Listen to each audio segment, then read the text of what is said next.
Hoje é o Dia Mundial do Cérebro. Como devemos encarar o desafio de manter este órgão sempre saudável? Sociedade Bíblica do Brasil completa 73 anos de propagação da Palavra de Deus. Inscrições para as classes da Escola Bíblica Dominical terminam dia 25. E o impacto do auxílio emergencial na economia do país. Fique com a gente! A partir de agora tem Notícias do Bem.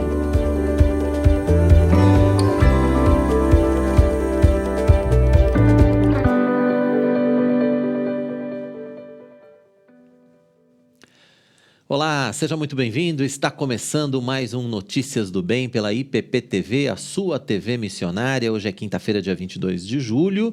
Mês de julho está indo embora, né, Tainá? Ai, já está acabando. Já está acabando. Praticamente última semana. Seja muito bem-vindo. Nosso encontro, você já sabe, é de segunda a sexta-feira, sempre a partir das 11h30 da manhã, com horário alternativo às 18 horas, para você ficar muito bem informado a respeito das notícias da Igreja Presbiteriana de Pinheiros, as informações dos campos da nossa junta missionária e, é claro, as notícias que também fazem parte do nosso dia a dia, as notícias que importam para o nosso dia a dia. E você que está no canal agora, aproveita, clica aí no like, né? Dá um like no nosso vídeo. O que mais, Tainá? Dá um like, comente, participe, deixe sua mensagem, tá? Já manda aí, ó, aproveita que ainda nós não passamos nenhuma matéria, nós não começamos as nossas entrevistas, então esse é o momento ideal de você pegar e compartilhar esse vídeo. Este é o momento. Compartilhe agora mesmo para o máximo de amigos e familiares que você puder. É verdade. Aproveite também, se você ainda não é inscrito no nosso canal, né? Inscreva-se no canal, clique no sininho, ative as notificações para que você possa receber todas as informações da IPP-TV. Sempre que estiver começando um programa novo, sempre que tiver uma estreia, sempre que um culto estiver começando na Igreja Presbiteriana de Pinheiros, você vai ser avisado. Então, curta o nosso canal, compartilhe, enfim, faça tudo que você puder aí para ajudar a gente nessa tarefa missionária, porque afinal de contas, a IPP-TV é a nossa TV missionária, né? Exatamente. Teologia, Piedade e Missão. Esse é o título do novo livro do reverendo Ronaldo Lidório, lançado pela editora Hebron. Pois é, a gente preparou uma reportagem especial contando para você como é essa novidade. A gente vai conferir um trechinho agora. O livro já está disponível para compra aqui na livraria da editora Hebron, no saguão da Igreja Presbiteriana de Pinheiros e também pelo site da editora por meio do e-commerce. Todo o lucro obtido com a venda será revertido para os projetos da Junta Missionária de Pinheiros. Eu fico muito contente com essa visão e iniciativa. Eu entendo que há grandes oportunidades do povo de Deus se envolver com iniciativas que impactam a sociedade com o Evangelho do Senhor Jesus. E a editora Hebron nasceu com essa visão e também com essa disposição. Pois é, e hoje é comemorado o Dia Mundial do Cérebro. Você sabia disso, não? Não sabia. Quer dizer, soube a gente soube pela pauta, né? Exatamente. A gente vai pesquisar. E assim como a gente cuida da saúde do nosso corpo, você já parou para pensar em como é que a gente pode cuidar do seu cérebro? Como é que nós devemos cuidar do nosso cérebro para garantir mais qualidade de vida? Esse vai ser o tema do nosso Conversa Franca de hoje. Vamos receber a médica neurologista, doutora Cláudia Lotti. Você também pode participar com a gente, deixe a sua pergunta, faça o seu comentário aqui no nosso chat do canal e nós contamos com a sua participação. Pois é, não deixe de participar com a gente, afinal de contas, Dia do Cérebro, a gente vai ter muita coisa bacana para discutir aqui no nosso Conversa Franca, sem dúvida nenhuma. Eu até deixo uma pergunta, né? Como é que tá seu cérebro aí? Tá em dia? Tua Olha, memória, tua cabeça, como é que tá funcionando bem? Pois é. E olha só, no Brasil nós tivemos um boom de microempreendedores nos últimos anos, Tainá. Nós tivemos mesmo. E aí, gente, quando a gente fala que tem microempreendedores por aí, a gente já vem logo em mente que são pessoas bem criativas aí, alcançando o mercado e fazendo de tudo para ganhar, para levar o seu negócio adiante e, às vezes, com pouco recurso. As vitrines ganham cada vez mais espaço e hoje as telas dos celulares são uma extensão delas. Basta acessar um site ou uma página e pronto, é só escolher o seu produto. Nos últimos anos, o mercado registrou um boom dos novos microempreendedores individuais, os chamados MEIs. No Brasil, dados recentes apontam um crescimento superior a 1,4 milhões, segundo informações do Portal do Empreendedor do Governo Federal. Muita gente criativa no mercado, fazendo de tudo e utilizando poucos recursos para gerar o seu próprio negócio. Bom, qual que foi o meu start para eu começar, né, esse meu empreendimento? Eu tinha acabado de sair do ensino médio, né, de concluir o ensino médio, e eu queria entrar na faculdade, tudo certinho. Porém, entrou a pandemia e ficou muito difícil financeiramente para poder cursar algo. Então, eu tinha acabado de sair do ensino médio, que no ensino médio eu já fazia doces para venda lá, pra gente conseguir arrecadar dinheiro para a formatura. Então, eu já fazia doces ali. E aí, eu saí do ensino médio, entrou a pandemia, e aí eu já não tava mais trabalhando, já não tava conseguindo mais o meu dinheirinho, né? E aí eu falei, preciso fazer alguma coisa. Já tava bem na época da Páscoa, o que tava um boom, esses ovos de Páscoa recheados. Então eu falei, vou fazer pra ganhar um dinheirinho extra. E ali eu me encontrei. Eu fiz, assim, acho que uma média de 80 ovos e fiquei muito feliz mesmo. Consegui ter uma lucratividade boa e ali eu comecei o meu empreendimento, fui fazendo outros tipos de doce, comecei a fazer bolos e já trabalhei com casamento, já trabalhei com festas e também trabalho com doces individuais. Primeiro eu queria mostrar por que existe o MEI. O governo, há uns anos atrás, identificou que muitos trabalhadores trabalhavam na informalidade, ou seja, não eram cadastrados, não pagavam impostos. Então o governo criou o MEI, que é o microempreendedor individual, em que ele paga um imposto fixo mensalmente e pode emitir nota fiscal, né? Inclusive com um limite anual de valor para a emissão dessa nota fiscal. Com a pandemia, muitos trabalhadores perderam seus postos de trabalho, perderam seus empregos. Outras empresas fecharam postos de trabalho, não contratando outros trabalhadores. Existe um tipo de empreendedor que é um empreendedor que, por um motivo, como por exemplo, perdeu o emprego, ele quer montar um negócio. E exatamente neste momento que ainda estamos vivendo da pandemia, muitos trabalhadores que perderam seus empregos, eles se cadastraram no MEI e estão fazendo as suas atividades de forma autônoma ou até como autônomo ou até fazendo as suas atividades como um empreendedor. Claro que o MEI ele serve tanto para serviços quanto para produtos. Mas qual o impacto que isso gera na economia? O aumento de empreendedores formais significa que temos uma nova onda de empreendedorismo? A estratégia que o empreendedor deve ter é sempre inovar. Ele tem que trazer para o seu público novidades e manter a qualidade dos seus produtos ou serviços. Então, o empreendedor não pode esquecer que o consumidor busca coisas novas e sempre olhando para a qualidade. Claro que o fator preço é fundamental. É importante saber que você não passa a ser um empreendedor apenas por ter se tornado MEI. Ser empreendedor é muito mais do que montar um negócio e esperar o cliente aparecer. Você precisa se destacar no mercado. A estratégia que o empreendedor deve ter é sempre inovar. Buscar novidades e sempre trazendo para o consumidor aquilo que ele mais quer, que são novidades e coisas diferentes.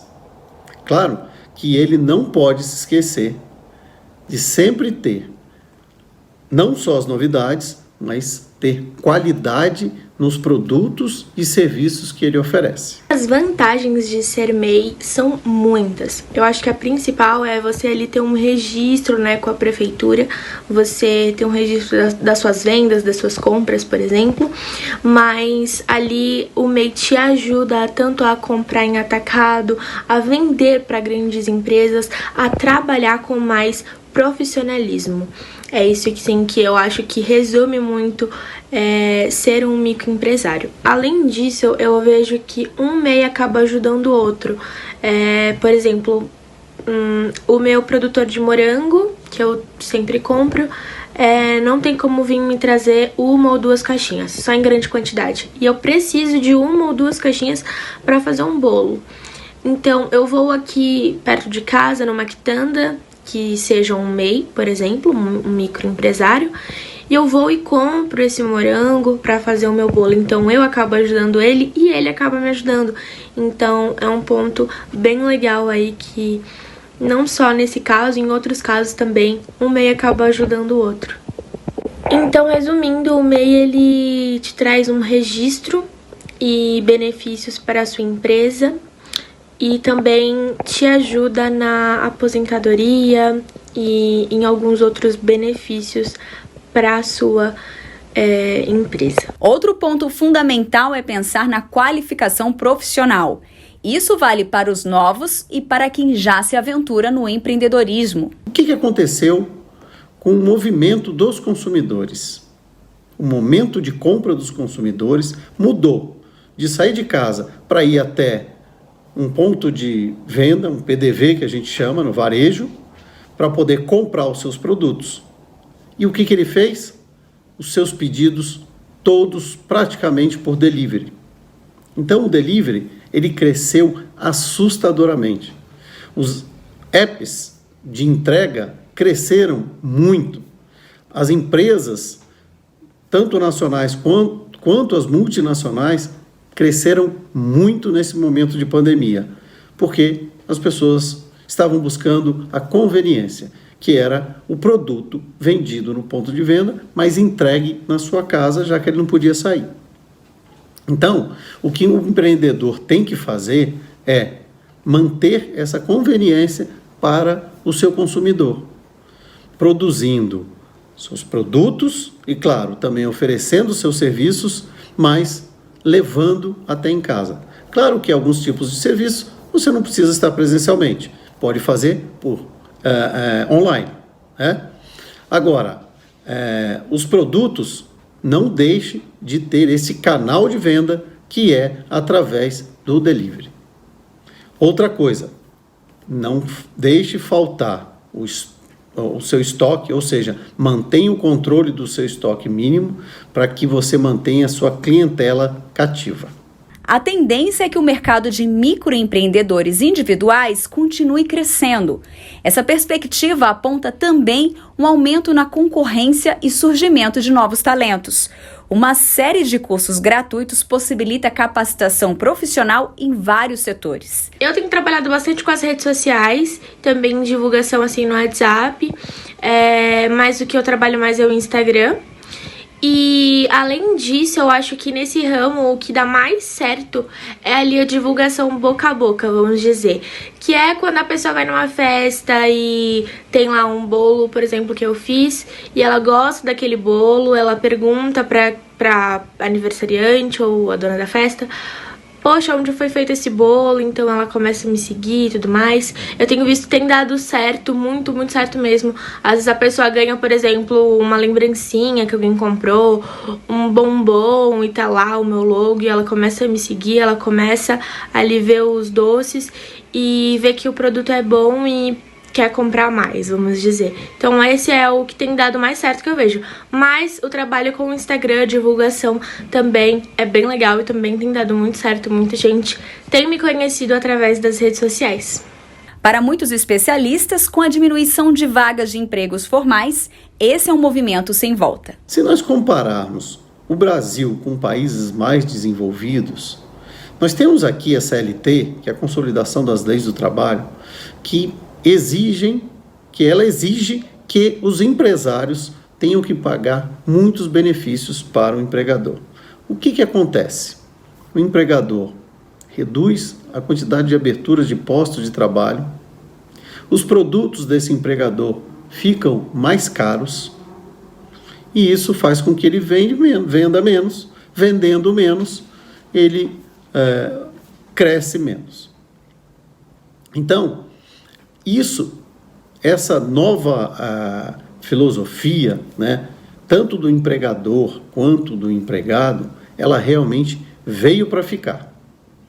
E o Brasil está se modernizando nesta parte e, com certeza, a criação de postos de trabalho está aumentando muito por conta dessa mudança. Pois é, tem essa questão do boom dos microempreendedores, né, que aconteceu aí durante esse período de pandemia, mas tem uma outra questão econômica também durante a pandemia que a gente vai tratar a partir de agora. O auxílio emergencial, que foi criado para diminuir os efeitos da crise causada pelo novo coronavírus na população de baixa renda e para os trabalhadores informais. Exatamente.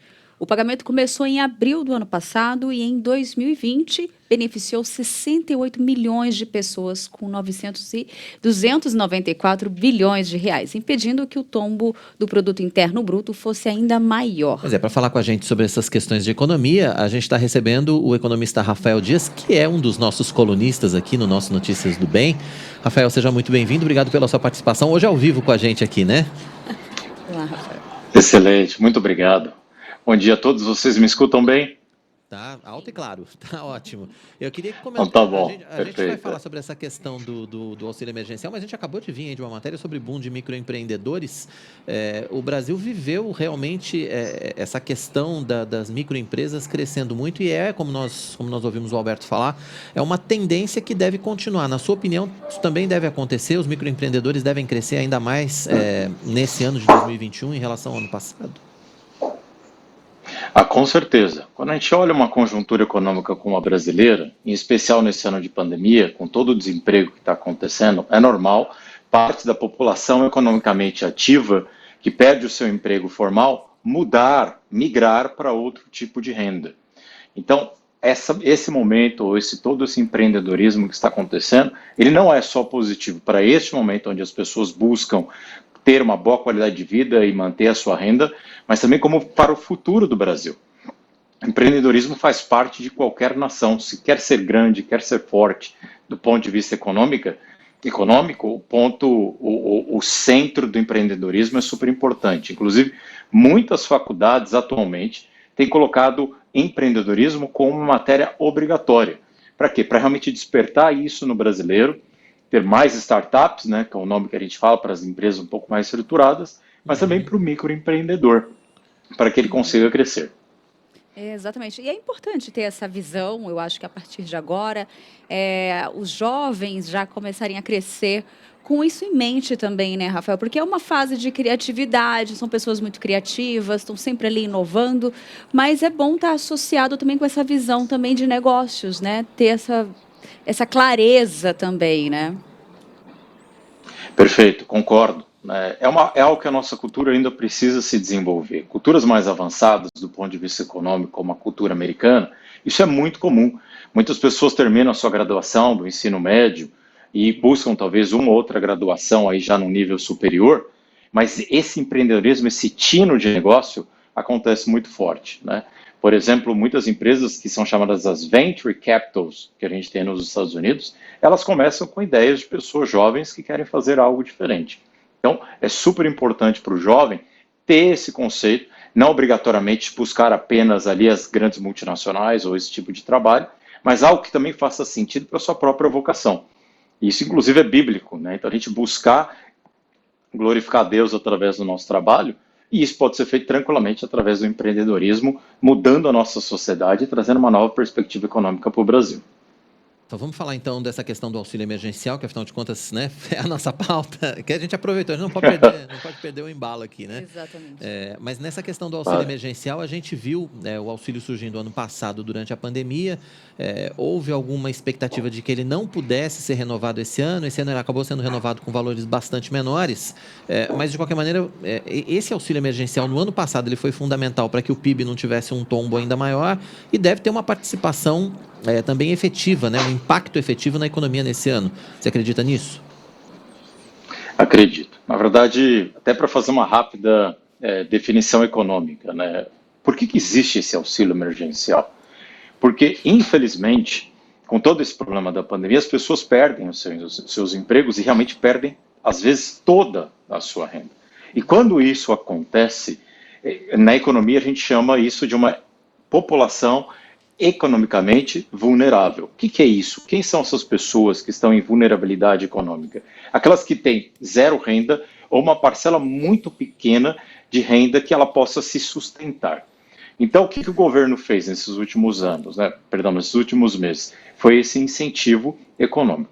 Essa nova parcela que foi aprovada, que vocês acabaram de comentar, que vai ser paga agora nos próximos 3 meses até novembro, agosto, setembro e outubro, o que vai acontecer? Ele vai injetar mais de 20 bilhões de reais na economia através desse processo para que ele possa garantir uma renda mínima. Como vocês comentaram, o valor é muito menor, a gente começou com R$600 no ano passado. Agora, basicamente, tem três valores, o valor de R$150 para aqueles que têm a sua necessidade, R$375 para as mães de família que sustentam e outros beneficiários pelo valor aí de R$250. Isso é super importante, mesmo que esse valor não seja significativo, para que a nossa economia continue dando boas perspectivas futuras. Entendi. E Rafa, e quais são os impactos do benefício também, disso para a nossa economia, né? Tá. Então, quando chegam esses 20 bilhões dentro da nossa economia, qual que é o primeiro objetivo, como eu falei? É tratar dessas pessoas que estão economicamente vulneráveis. O segundo é continuar fazendo a roda girar. Então, ou seja, a pessoa recebe a sua renda, ela consegue comprar os seus alimentos, ela consegue se sustentar, e isso vai fazendo com que a probabilidade de crescimento, que a gente até comentou na matéria de 2 semanas atrás do nosso PIB, que hoje é de 5,26, ela possa ser sustentável no longo prazo. Mas por que o governo fez isso agora, por um período tão curto de tempo? Porque existem planos do próprio governo, como o próprio ministro da Economia, Paulo Guedes, falou, de incentivar a economia agora e vai ter uma reformulação do Bolsa Família. Então ele precisa começar a fazer isso e garantir um piso mínimo para que as pessoas continuem crescendo. Bom, quanto mais dinheiro injetado na economia, como a gente acabou de ouvir, a ideia do empreendedorismo, mais pessoas compram, quanto mais pessoas compram, a gente consegue fazer a roda girar. Claro que a gente tem aí um impacto que o governo tem olhado com muita calma, que é a inflação, porque existe uma pressão inflacionária, os preços, principalmente alimentícios, eles continuam subindo, por tudo isso que está acontecendo. Então, o governo, neste momento, continua com esse auxílio para que realmente a gente possa voltar a ter perspectivas melhores aí para os próximos anos. Exatamente. Bom, algumas pessoas criticam o valor desse auxílio, principalmente nesse ano, porque os valores foram reduzidos significativamente se compararmos com o ano passado.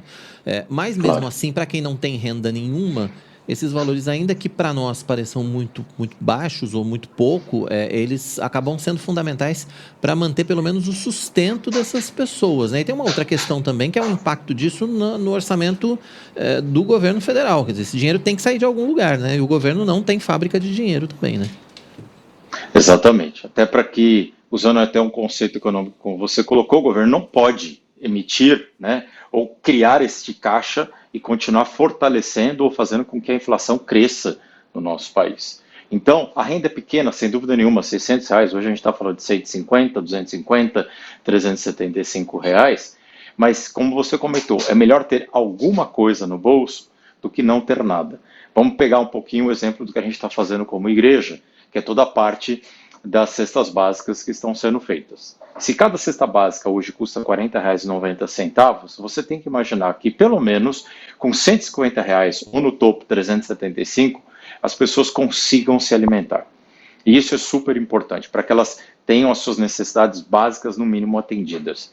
Então o valor é pequeno, sem dúvida nenhuma, como o próprio orçamento do presidente comentou, é muito menor do que poderia ser feito, mas é a realidade econômica do nosso Brasil. A gente tem que entender que desde 2015 o Brasil vem em uma crise econômica. É diferente de outras nações poderosas que a pandemia trouxe uma crise econômica, mas elas viviam um ambiente econômico muito mais favorável. Então, quando você vem de crises econômicas sequenciais ou momentos complicados como a gente tem desde 2015, é até complicado para o governo, para que ele não faça algo que possa gerar, na verdade, um problema futuro para ele mesmo. Então, o valor é pequeno, sem dúvida nenhuma, mas eu digo que é melhor ter esta renda do que não ter absolutamente nada, como seu próprio comentário, Roberto. Entendi. E, Rafa, o perfil, quem é que pode ser, quais são os beneficiários, né, que podem participar desse auxílio, né, que pode fazer o saque desse valor? Tá, muito bem. Bom, quem são as pessoas que podem fazer? A primeira regra, sem dúvida nenhuma, é não estar empregado, né? Então você não pode ter uma renda já, ou como a gente gosta de falar, com registro em carteira. Então a pessoa tem que estar realmente desempregada ou operando no mercado informal de alguma maneira. Segundo ponto, aqueles que se cadastraram no ano passado ou que vêm recebendo benefícios são os únicos que podem continuar, porque não existirá agora abertura para que as pessoas possam fazer a sua inscrição dentro desse programa. Então é importante a gente considerar isso. Então, uma pessoa que tem uma renda que perdeu a sua renda, está desempregada, ela pode pedir. Aqueles que já têm o Bolsa Família também podem continuar dentro desse processo. E existe ali um teto de uma renda familiar de até R$ 3.300, que é o que a própria medida provisória comentou. Então, você já deveria estar inscrito, tem que estar ou no mercado informal ou sem emprego, já pode ter, óbvio, o seu benefício do Bolsa Família. Então, essas seriam as regras básicas de quem pode participar. Agora, Rafael, eu queria que você comentasse a respeito, a partir dessa questão do impacto na economia, do auxílio emergencial, desse boom de microempreendedores, o que a gente pode esperar da economia brasileira? A gente tem visto o PIB subindo, enfim, a gente tem visto um cenário, apesar de tudo, até positivo na economia brasileira para 2021, né? Claro, o que o governo pretende, o que a gente tem ouvido no mercado, é que realmente a gente vai ter um crescimento do PIB neste ano. Como eu comentei, a velocidade da expectativa do crescimento do PIB, ou a sua efetividade, a sua eficiência nesse processo, ela não vem rapidamente alinhado à diminuição do desemprego. Então, é um processo conjunto. Primeiro você consegue ver perspectivas futuras positivas, aí sim os empresários começam a tomar as suas decisões de crescimento, de investimento e passam a realmente trazer uma nova perspectiva econômica através desses investimentos. E aí depois disso, quando os investimentos começam a ser feitos, o desemprego começa a diminuir. Mas a pressão econômica hoje do nosso país, ela é muito grande. Então, não significa que a gente já está vendo esse crescimento e rapidamente a gente vai ver a evolução da taxa de desemprego diminuindo, né? Essa relação que a gente comenta entre crescimento do PIB e diminuição da taxa de desemprego. Mas esse auxílio emergencial também ajuda neste contexto, para garantir que as pessoas tenham a sua renda mínima garantida de alguma maneira, para que elas se sustentem, e aí depois, óbvio, vem o boom ou o crescimento econômico que a gente tanto espera. Para isso, uma das coisas mais importantes, e que eu não posso deixar aqui de comentar, é o conceito da necessidade do crescimento da taxa de vacinação no nosso país. Então, existem diversos programas que estão acontecendo, mas se não tivermos uma vacinação em massa, nós vamos ter complicações. Então, para que a economia volte a crescer, a vacinação é muito importante. E como eu comentei, vacina boa é a vacina no braço. E, como eu comentei também lá atrás, é a soberania de Deus e a responsabilidade humana. Nós continuamos confiando que Deus está conosco e continuará nos protegendo, mas ao mesmo tempo eu tenho que fazer a minha parte, a vacinação e continuar com os protocolos básicos aí de relação ou de relacionamento social. Exatamente, até porque essa questão da vacinação, por exemplo, a gente já está vendo em outros países que conseguiram avançar mais, até por conta de populações menores, enfim, uma série de fatores, mas países que já estão mais avançados nessa quantidade de vacinados já estão com a retomada da economia muito mais adiantada também. Uma coisa tem uma relação imediata com a outra, né? Exatamente, né? Então, quanto mais pessoas estão vacinadas, e por que até para fazer um enquadramento de datas, né? A expectativa é que a população brasileira já tenha uma grande parte dela vacinada até outubro com a primeira dose.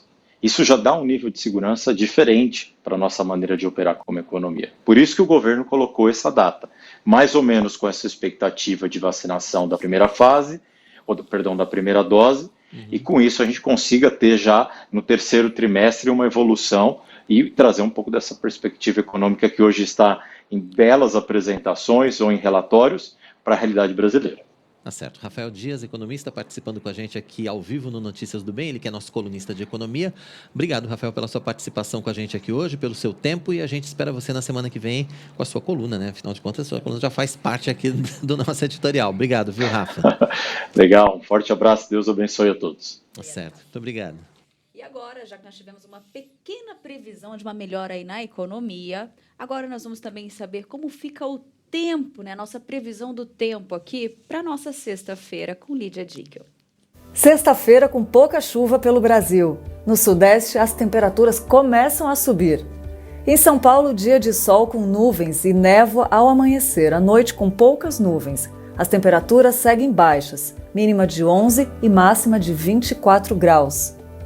Em Vitória, no Espírito Santo, também vai ter sol com muitas nuvens e céu nublado. As temperaturas variam entre 17 e 25 graus.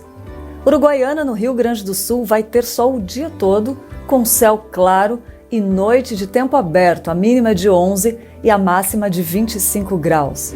Em Aracaju, capital do Sergipe, o sol com nuvens e chuva rápida durante o dia e a noite. As temperaturas ficam entre 22 e 28 graus. No Centro-Oeste, Dourados, no Mato Grosso do Sul, vai ter sol o dia todo, sem nebulosidade. A mínima é de 13 e a máxima de 30 graus. Em Belém, os paraenses vão ter sol e aumento de nuvens pela manhã, com pancadas de chuva durante a tarde. As temperaturas ficam entre 24 e 33 graus. Para quem gosta de um calorzinho, o negócio é pegar o avião aqui e descer lá em Belém, né? Eu já disse que eu vou para Belém. Não acho ruim, não. Eu vou, mas não é agora, eu vou na outra semana. Bom, vamos viajar pelo Brasil agora, então, com o reverendo Mariano Alves Júnior e as notícias dos campos missionários da Junta de Pinheiros. É hora da coluna Pelos Campos JMP.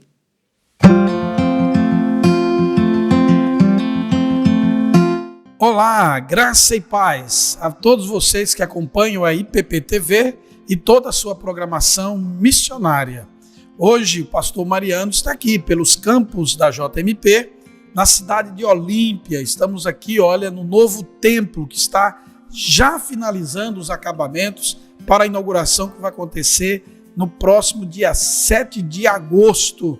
Uma grande festa do Senhor vai acontecer aqui na inauguração. E aqui do meu lado, o jovem pastor Carlos Kleber, nosso missionário local aqui, que chegou este ano de 2021 para pastorear aqui e vai falar um pouquinho com a gente, rapidinho, sobre como anda as atividades aqui na cidade de Olímpia. Pastor Kleber, graça e paz. Graça e paz, reverendo. Fala um pouquinho para nós aqui quais são as principais atividades que estão sendo desenvolvidas aqui na congregação missionária de Olímpia. Nós temos tido reuniões de oração todo dia aqui na igreja, e isso porque nós entendemos que a obra do Senhor se faz no poder do Espírito Santo. Então, todos os dias, das 6 às 6h50, temos reunião de oração, de segunda a sexta.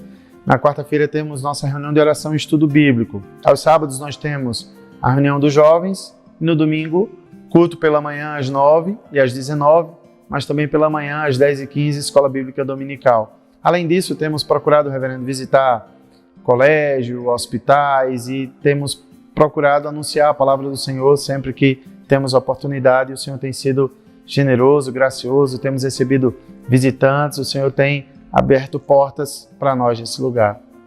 Coisa boa. A você como pastor, como plantador, nós temos deve ter, né, a alegria de ver a igreja criando corpo e também a construção do templo finalizando. O que você pode dizer a importância da construção do templo, desse templo, na vida da congregação de Olímpia? Desde que a gente começou a desenvolver mais esse ano, eu cheguei em janeiro e comecei a trabalhar mais efetivamente na construção, mas eu pude perceber que assim que os irmãos foram vendo que já estava na hora de chegar e começar a se reunir no próprio templo, o ânimo aumentou, a alegria também, o entusiasmo. Isso porque assim que a gente começou a se reunir, outras pessoas começaram a vir de outras igrejas, começaram a conhecer e deu um ânimo maior à comunidade. Os irmãos estão empolgados, animados, querendo colaborar mais, evangelizar mais. Houve até quem me procurasse: pastor, vamos fazer impacto na cidade, vamos fazer evangelismo, cantar na praça, cantar na avenida, e a gente já tem feito atividades nesse sentido, os irmãos estão bem motivados e a gente está vendo isso com muita alegria. Ok. O Campo de Olímpia, que é uma congregação missionária, está previsto de ser organizado em igreja até dezembro. A construção do templo está contribuindo para essa consolidação em que essa congregação se organiza em igreja? Sim, na medida que, como eu falei, os irmãos estão bem entusiasmados, começam a se ver como igreja e desejam muito autonomia no sentido de serem igreja e agirem e assumirem o ônus de ser igreja, os custos, mesmo estarem trabalhando mais efetivamente. A gente sabe que é um processo natural de uma congregação se tornar igreja. Então tem havido da parte dos irmãos bastante ânimo e tem entendido que, tendo um templo, a gente tem pessoas, líderes capazes de assumirem o oficialato como presbíteros, como diáconos. Então tem sim havido esse entusiasmo associado com a própria construção do templo em si. Coisa boa. Esse projeto é um projeto da Junta Missionária de Pinheiros em parceria com o Plano Missionário Cooperativo, a quem nós já aproveitamos aqui e agradecemos todo o apoio, a parceria durante todo o período. E você já está convidado não só para a inauguração, dia 7 de agosto, mas até dezembro você vai estar acompanhando também a organização dessa congregação em igreja. Pastor, estamos finalizando aqui o nosso momento missionário. Fala um pouco para quem está nos vendo, como que as pessoas que estão acompanhando toda a programação da IPP-TV, acompanhando os cultos da Igreja de Pinheiros, como que elas podem cooperar efetivamente com um trabalho missionário como esse?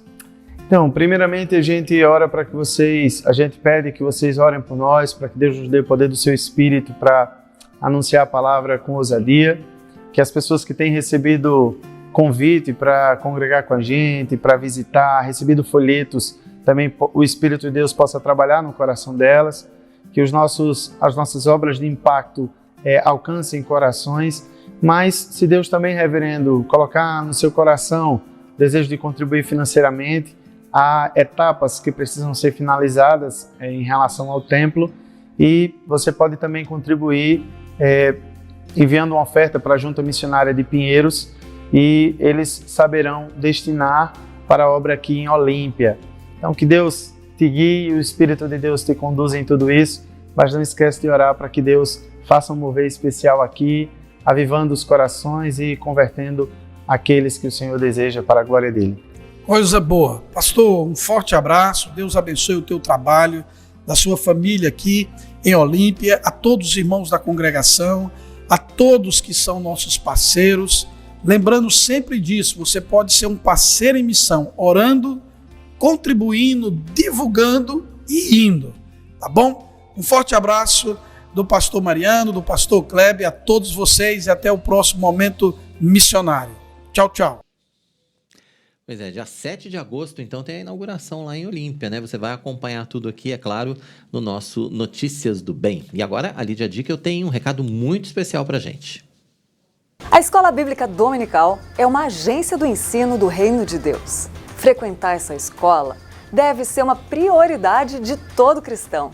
É ali que aprendemos acerca das verdades eternas mediante o estudo fiel das Escrituras. Por isso eu te convido a matricular-se na EBD. As nossas aulas retornarão no dia 25 de julho. E para fazer parte é muito fácil. Acesse lá ippinheiros.org.br/inscricão-EBD. Escolha a sala que você deseja participar de acordo com o seu perfil e a modalidade de ensino presencial ou online. É tempo de conhecer mais a Deus, de conhecer profundamente a sua palavra. Participe da EBD, a melhor escola do mundo. E daqui a pouco a gente mostra para você os 73 anos da Sociedade Bíblica do Brasil. Pois é, e hoje é comemorado o Dia Mundial do Cérebro. Você já parou para pensar em como cuidar do seu cérebro para garantir mais qualidade de vida? Esse vai ser o tema do nosso Conversa Franca de hoje com a médica neurologista, a doutora Cláudia Lotti. E você também pode participar com a gente. Deixe a sua pergunta ou faça o seu comentário aqui no chat do nosso canal. A gente conta com a sua participação. O Notícias do Bem vai para o intervalo, a gente volta rapidinho, não saia daí.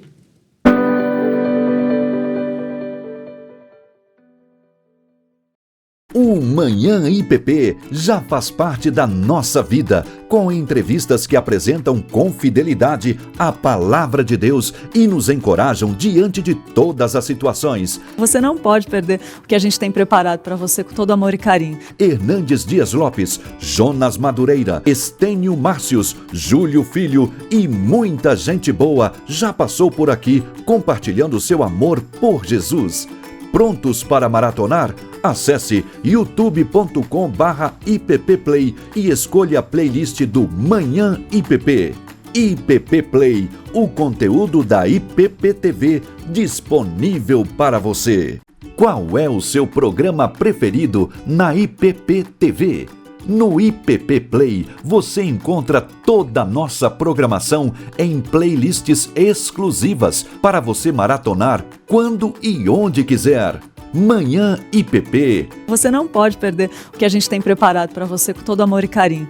Sempre juntos. Olá, muito boa tarde para você que está nos assistindo. Clube do Livro. Fica aqui com a gente, participa com a gente é família, todo mundo junto. Pinheirinhos TV. Olá, crianças! Tudo bem com vocês? E mais de 30 títulos esperam por você no catálogo do primeiro canal de stream teológico reformado do YouTube. Inscreva-se e acompanhe todo dia conteúdo cristão de qualidade. IPP Play, o conteúdo da IPP-TV disponível para você. Chegou a sua vez de estudar teologia. Matricule-se o quanto antes na nova turma da Escola Teológica Sã Doutrina. Porque nós precisamos entender, nós precisamos nos esforçar então para entender aquilo que Deus nos revelou. O curso tem 2 anos de duração, é 100% online e prepara você para conhecer as principais doutrinas bíblicas e interpretar de maneira fiel as Escrituras. Falaremos sobre a relação íntima que existe entre conhecimento e teologia. A teologia é uma área do conhecimento humano. Acesse ippinheiros.org.br/ETSD. Saiba mais sobre a Escola Teológica e garanta a sua vaga. Espero que nós nos encontremos na próxima aula, para que Deus então abra mais aí nosso coração para compreender de maneira profunda a sua palavra. Toda quarta, às 9:30 da noite, o químico e cientista cristão Marcos Eberlin comanda o Fé e Ciência. As evidências de que a boa ciência e a boa fé andam sempre juntas. Convidados especiais mostram toda semana como a ciência pode contribuir para a atividade da nossa fé. Horário alternativo aos domingos, às 9 da noite. Fé e Ciência, aqui na IPP-TV, a sua TV missionária.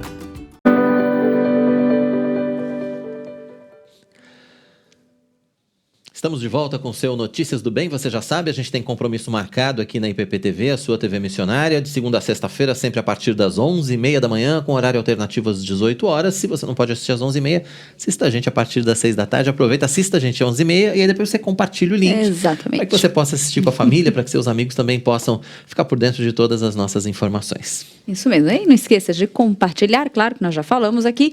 E claro, gente, eu tenho um pedido para você. Participe da nossa programação. Eu vou fazer esse pedido que eu fazia, olha, já de algumas outras programações, mas olha aqui, participe, mande sua pergunta, deixe seu comentário. Eu estou com um comentário aqui da Caroline Mello, do Fernando Trindade aqui com a gente. A Caroline está já aguardando a nossa entrevista sobre o cérebro, então eu peço para que você participe também, deixe sua mensagem. Deixe seu recado, faça a sua pergunta, interaja com o programa, diga de onde você está falando, com quem você está assistindo. Fique à vontade para interagir com a gente nesse canal aqui também. Exatamente. Agora, gente, a Sociedade Bíblica do Brasil está completando 73 anos divulgando a Palavra de Deus. Pois é, Tainá, só no ano passado foram mais de 176 milhões de Bíblias produzidas, e além de Novos Testamentos.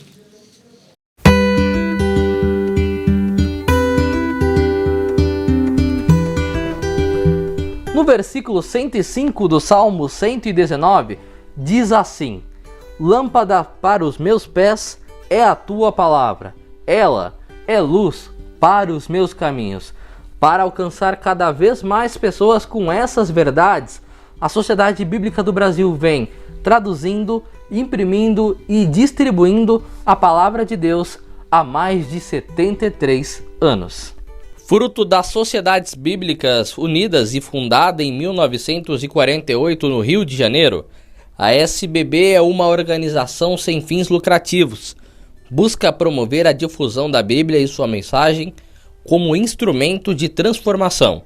Disposta a cumprir a missão de distribuir a Bíblia a todas as pessoas, tem programas que atendem diferentes segmentos da população, especialmente aqueles em situação de risco e vulnerabilidade social. Entre os públicos contemplados estão os ribeirinhos da Amazônia, detentos, enfermos hospitalizados, pessoas com deficiência, dependentes químicos e estudantes. No ano passado, mesmo sem saber como seriam os desdobramentos da pandemia de Covid-19, a Sociedade Bíblica beneficiou mais de 340 mil pessoas através de seus programas de impacto social, com mais de 200 mil publicações doadas e mais de 100 milhões de escrituras distribuídas.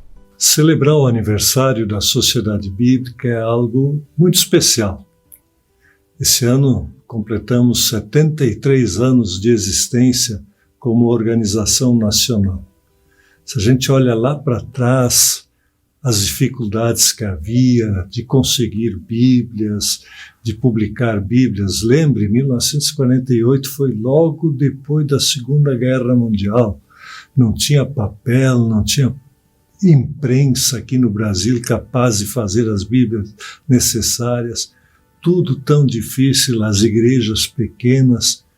E ao longo do tempo, com o semear da Palavra de Deus, as igrejas foram crescendo, as igrejas sempre juntas em torno desse projeto que elas criaram, Sociedade Bíblica do Brasil, até chegar nos dias de hoje. Mas isso é olhar para trás. Olhar para frente vai nos indicar coisa muito bonita. Tem tanta coisa para ser feita que a gente olha e diz: puxa, Deus, me dá força, me dá ânimo para levar isso para adiante. E é isso que eu queria dizer para vocês. Animem-se, orem pela causa da Bíblia, unam-se aos irmãos e às irmãs que estão fazendo esse trabalho, porque a palavra de Deus é muito necessária em nosso mundo. As traduções da SBB são sempre fiéis aos originais, hebraico, aramaico e grego, e incluem as versões mais utilizadas hoje pelos cristãos brasileiros: a Almeida Revista e Atualizada, a Almeida Revista e Corrigida e a nova tradução da linguagem de hoje. Outra característica é acompanhar os avanços tecnológicos, oferecendo o texto bíblico em formatos e modelos variados, como Bíblias em e-books, apps, Bíblias em áudio, em braille e libras, a língua brasileira de sinais. Falar sobre inclusão é falar sobre acesso. E ter esse acesso, ou disponibilizar esse acesso, é a missão de todos nós, enquanto pessoa, enquanto sociedade, enquanto organização. E a Sociedade Bíblica sempre se preocupou com a inclusão. Então, todos os seus materiais e projetos têm sempre isso como meta, né? Incluir a todas as pessoas. Veja que a inclusão, ela perpassa não só apenas a questão da deficiência, mas qualquer tipo de inclusão. Quando a gente disponibiliza um material com uma letra gigante, nós estamos incluindo aquelas pessoas que têm dificuldade em ler. Quando a gente disponibiliza muitas vezes a Bíblia em áudio, muitas pessoas que não sabem ler, né, e têm acesso à palavra de Deus. Então a SBB se preocupa muito com a inclusão. Nós temos materiais em braille, né, para incluir a pessoa cega. É importante dizer que a pessoa cega também pode escolher se ela quer ter acesso ao conteúdo pelo braille ou pelo áudio, né? Também é uma questão de inclusão. A pessoa surda, nós somos materiais que alcançam as pessoas surdas. Nós temos histórias bíblicas em libras, né, que também é um recurso que a pessoa surda pode acessar. Nós também nos preocupamos com a inclusão de forma ampla. Se nós estamos em contato com uma pessoa surda, nós precisamos aprender Libras, sim, para se comunicar com ela. Instalada desde 1995 em Barueri, na Grande São Paulo, a gráfica da Sociedade Bíblica é 100% dedicada à impressão da Palavra de Deus. Os números impressionam. Em 2020, foram 176 milhões de novos testamentos produzidos. Além do português, foram impressos exemplares de mais de 30 idiomas, entre eles o espanhol, inglês, francês, árabe e até o Yoruba, idioma falado em países africanos. Todo mês são utilizadas 800 bobinas de papel, que, se desenroladas, equivalem a 24 mil quilômetros. O papel consumido em um ano seria o suficiente para dar 7 voltas na Terra. O processo aqui funciona da seguinte maneira: a gente recebe um arquivo digitalizado, esse arquivo vem para a gente preparar, esse arquivo a gente tem que fazer o refinamento dele, depois fazer uma gravação para a chapa offset, essa chapa desce para a máquina, que são as nossas impressoras offset, essas impressoras aonde faz a impressão. Ela recebe essa chapa uma tinta preparada especial para impressão offset, com papel Bíblia de 27, 28, 29, no máximo 30 gramas. E esse papel não é produzido aqui no Brasil, ele vem de fora, de países como França, Estados Unidos, China. Esse papel chega aqui e recebe toda essa preparação. A máquina é alimentada com esse papel, onde a chapa offset recebe água e tinta instantaneamente, passa por uma borracha de branqueta, e essa borracha é onde passa para o papel fazendo a impressão. Depois disso passa para um forno para fazer a secagem da tinta, aonde posteriormente já faz a dobra e o caderninho da Bíblia fica pronto. Muito bacana o trabalho da SBB, né? Muito, muito legal. Em especial, nós já mostramos alguns outros e a ideia é a gente estar sempre acompanhando e poder divulgar. Agora, a Lídia Dickel está aqui e ela tem mais um recadinho pra gente.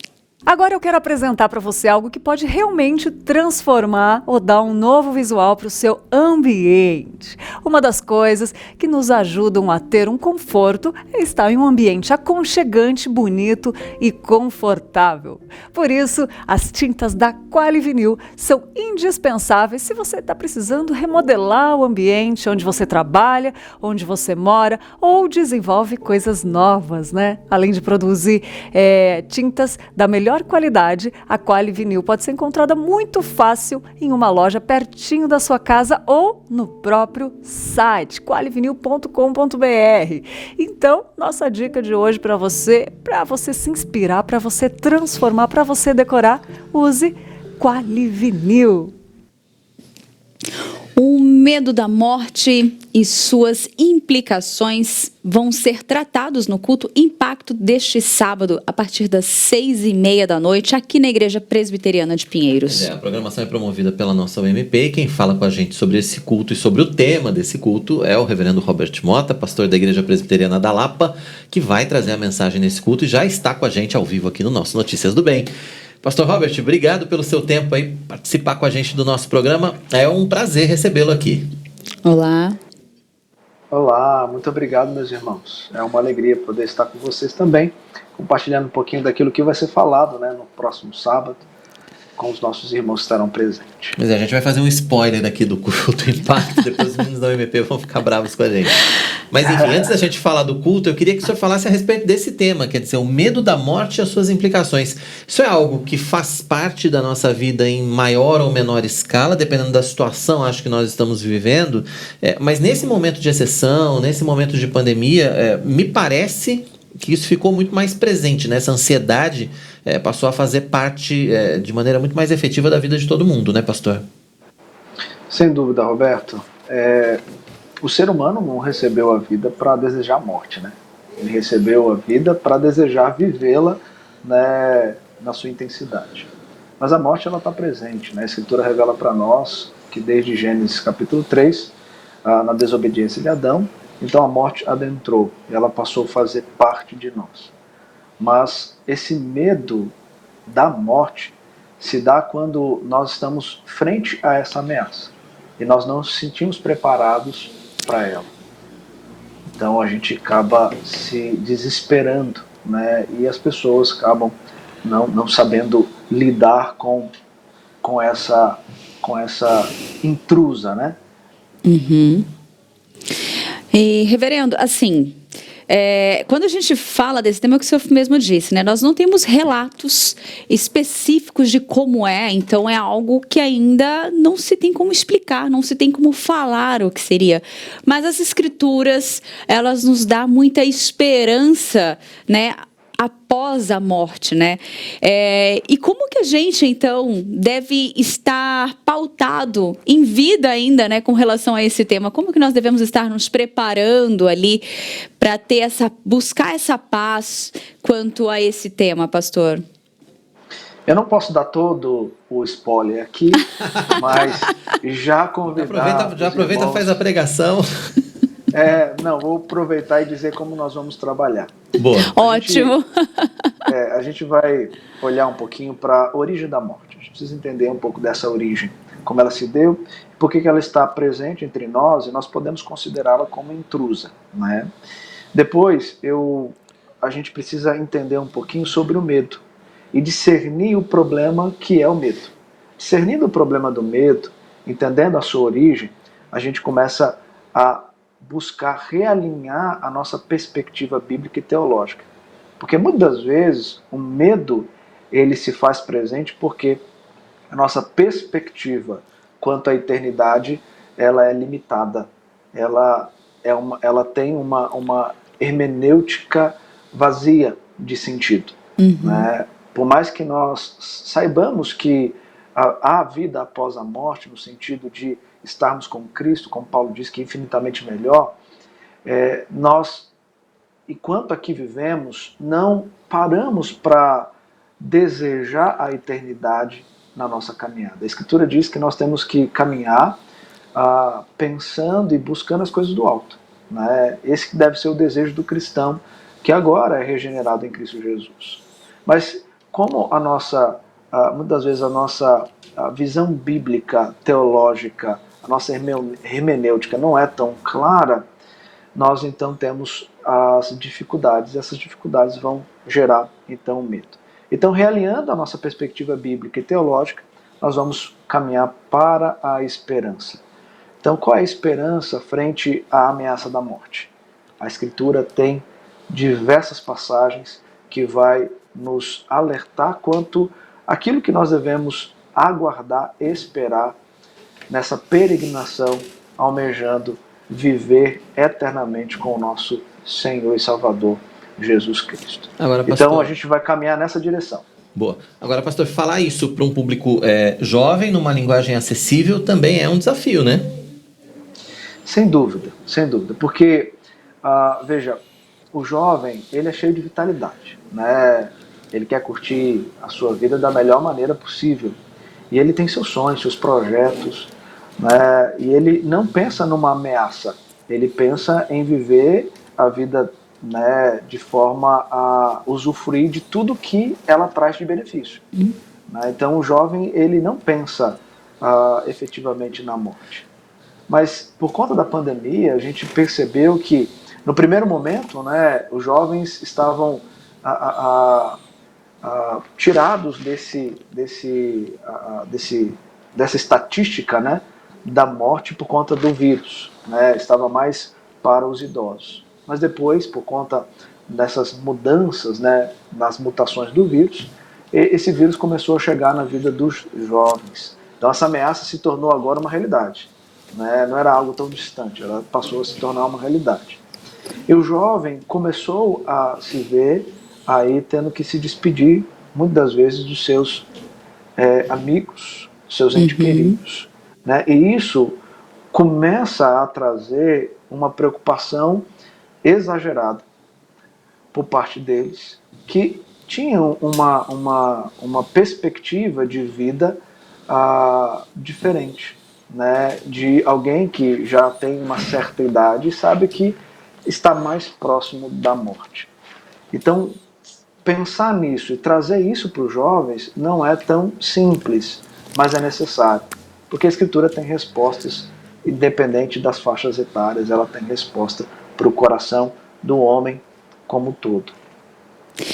E assim, lembrando que dentro dessa programação, os convidados, né, têm a participação presencial, além da palestra, né, da pregação, também tem a parte de perguntas, onde as pessoas vão poder interagir, vão poder tirar dúvidas e participar também, né, pastor? Como é que está essa programação? Isso, a gente vai ter um momento ali, né, de litúrgico, né, de louvor, adoração a Deus. Depois estarei meditando com os irmãos a respeito desse tema, pensando dentro dessa ideia da origem da morte, discernir o problema do medo, e realinhar nossa perspectiva bíblica e teológica para, por fim, ali a gente trazer esperança.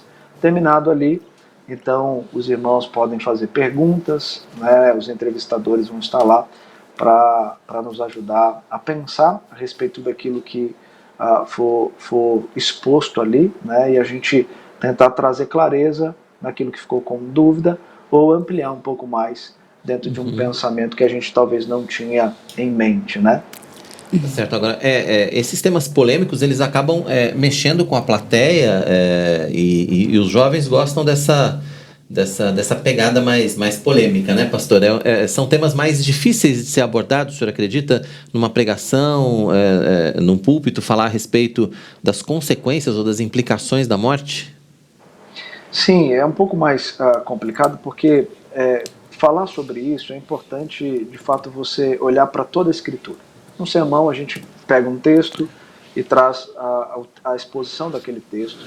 É fato que a gente consegue pontuar algumas coisas, mas nós não temos tanto tempo assim para trazer todas as nuances a respeito do tema à luz da Escritura como um todo. Esses temas, né, são temas desafiadores, mas são mais do que necessários, né? Não é só por conta da pandemia. De fato, a pandemia trouxe essa grande ameaça, mas isso deve ser algo tranquilo e pacífico na mente do cristão, né, independente do período em que ele está vivendo. Mas não é. Então a gente precisa entender isso de forma muito clara, e a Escritura então está aqui para nos ajudar e nos alertar quanto a isso. Então é importante, né, trazer esses assuntos que para muitos é polêmicos, mas não deveria ser, né? Deveria ser assuntos que nós tivéssemos uma compreensão mais profunda a respeito do que a Escritura ensina a esse respeito. Então, por isso a importância mesmo de falar desses que são considerados assuntos polêmicos. Tá certo, pastor. O senhor falou a respeito dessa tranquilidade que nós deveríamos ter no nosso coração, mas nós, obviamente, não temos, né? Às vezes a gente é um tema que a gente tem como tabu, é um tema que a gente procura pensar pouco a respeito dele, é um tema, inclusive, que é tratado poucas vezes, né? A gente pode dizer assim, na igreja, nos púlpitos, enfim. Nós ainda precisamos, na verdade, estudar mais a respeito desse tema do ponto de vista bíblico, para que a gente tenha essa tranquilidade no coração. O senhor acha que a gente, por conta do medo da morte, a gente acaba fugindo também do tema ressurreição, do tema da garantia de vida que nós temos em Cristo? Às vezes a gente olha para a morte e esquece de tratar desse outro aspecto? Sim, o aspecto da eternidade, né? Porque, como eu disse, a nossa cosmovisão muitas vezes é uma cosmovisão equivocada. Às vezes ela é uma cosmovisão um pouco mais existencialista, naturalista, que pensa o mundo dentro de uma característica a viver tudo aquilo que me oferece sem pensar no dia de amanhã.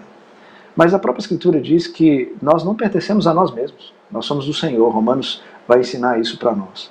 E por nós sermos o Senhor, nós temos que, de fato, ter sempre em mente que todo o nosso dia pode ser o último. né? O Salmo 90 vai falar, né, que nós temos que aprender a contar os nossos dias para alcançar o coração sábio, né, mostrando que quem tem o controle sobre a vida não somos nós, mas é Deus. Sendo Deus, eu não sei o dia de amanhã, mas eu preciso viver o dia de amanhã, né, como se fosse o último dia, porque pode ser que seja de fato o último dia.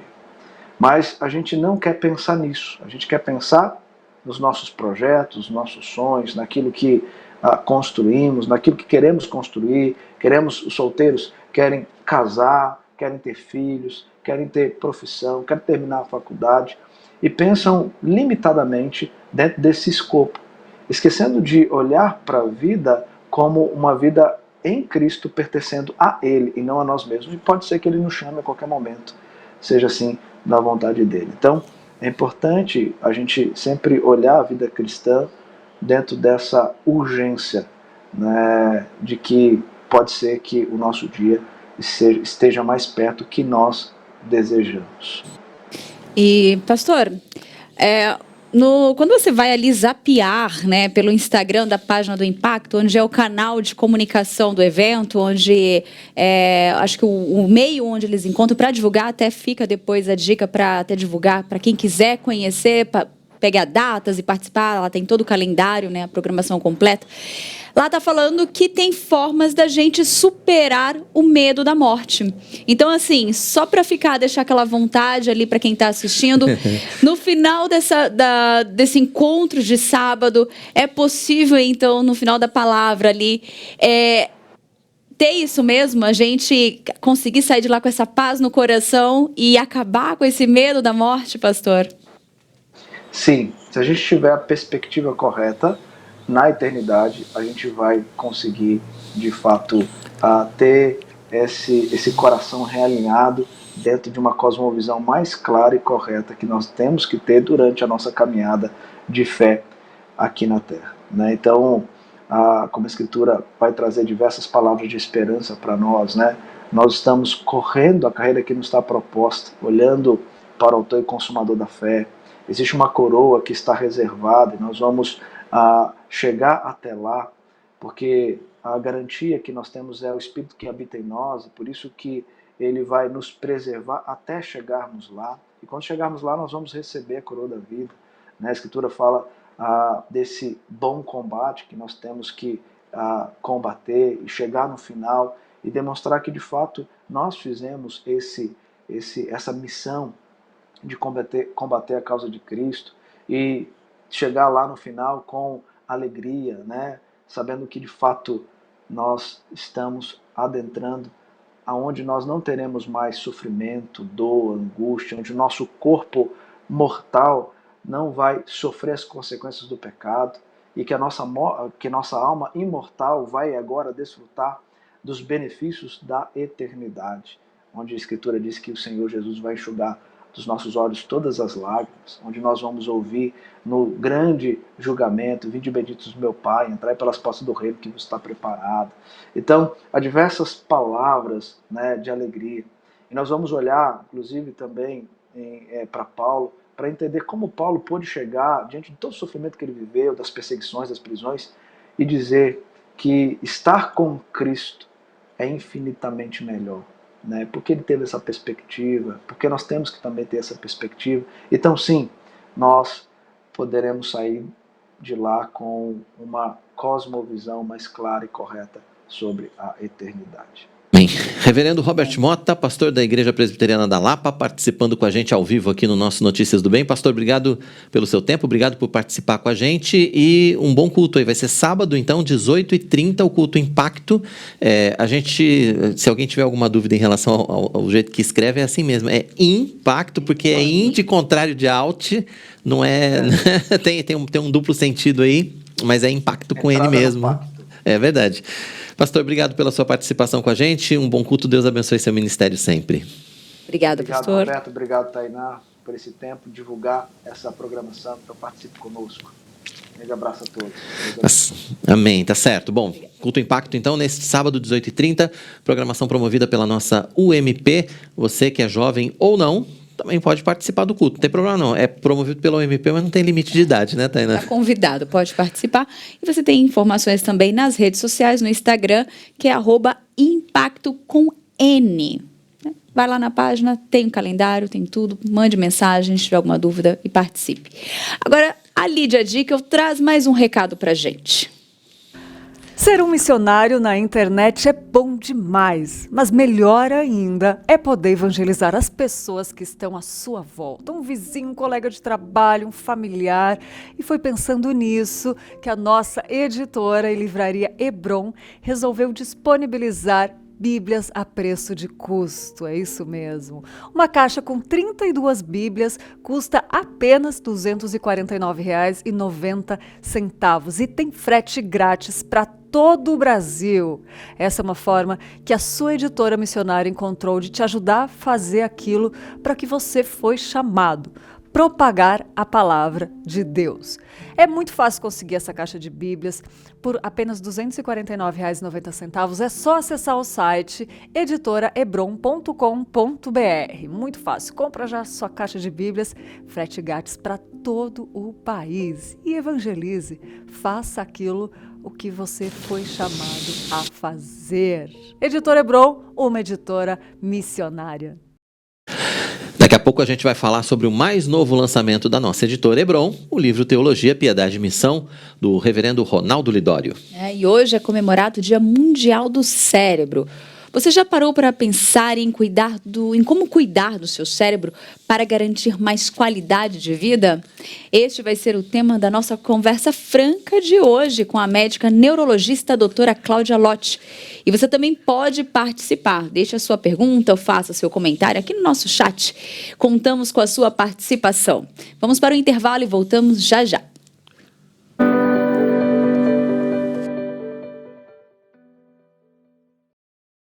Segundas, quartas e sextas, às 9 da manhã, venha meditar no Orando pela Cidade.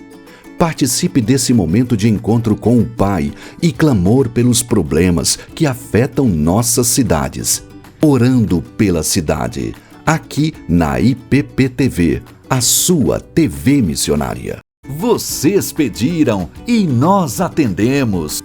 Todos os episódios do Sempre Juntos já estão disponíveis no IPP Play. Sexualidade, culpa e arrependimento, intolerância e preconceito e muitos outros temas já foram debatidos por aqui, num programa cheio de informação e lições bíblicas.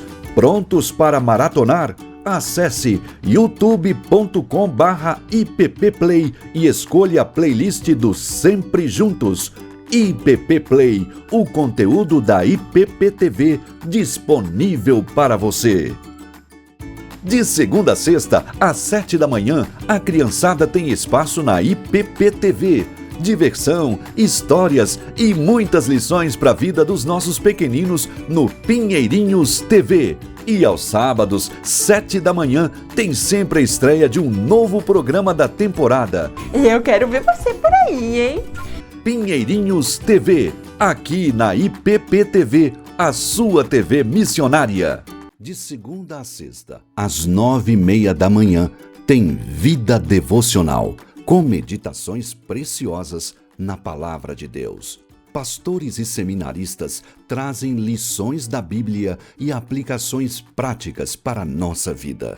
Horário alternativo, de segunda a sexta, às 4h30 da tarde. E no domingo, às 7h30 da manhã.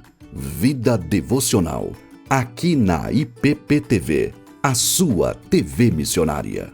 Qual é o seu programa preferido na IPP-TV? No IPP Play, você encontra toda a nossa programação em playlists exclusivas para você maratonar quando e onde quiser. Manhã IPP. Você não pode perder o que a gente tem preparado para você com todo amor e carinho. Sempre juntos. Olá, muito boa tarde para você que está nos assistindo. Clube do Livro. Fica aqui com a gente, participa com a gente é família, todo mundo junto. Pinheirinhos TV. Olá, crianças! Tudo bem com vocês? E mais de 30 títulos esperam por você no catálogo do primeiro canal de stream teológico reformado do YouTube. Inscreva-se e acompanhe todo dia conteúdo cristão de qualidade. IPP Play, o conteúdo da IPP TV disponível para você.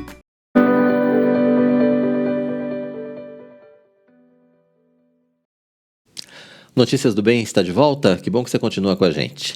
Teologia, Piedade e Missão. Esse é o título do novo livro do reverendo Ronaldo Lidório, lançado pela nossa editora Hebron. A gente preparou uma reportagem especial contando para você como é essa novidade. Teologia, Piedade e Missão.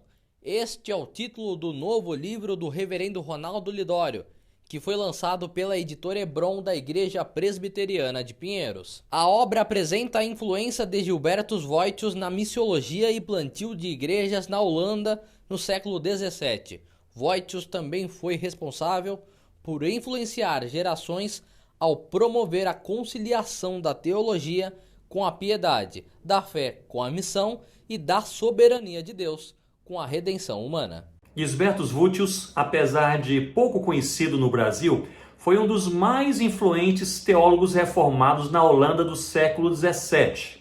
Teólogo, professor e pastor, ele é reconhecido como o primeiro missiólogo protestante. Voitius influenciou gerações ao promover a conciliação justamente da teologia com a piedade e com a missão. E eu tenho dois objetivos principais com este livro.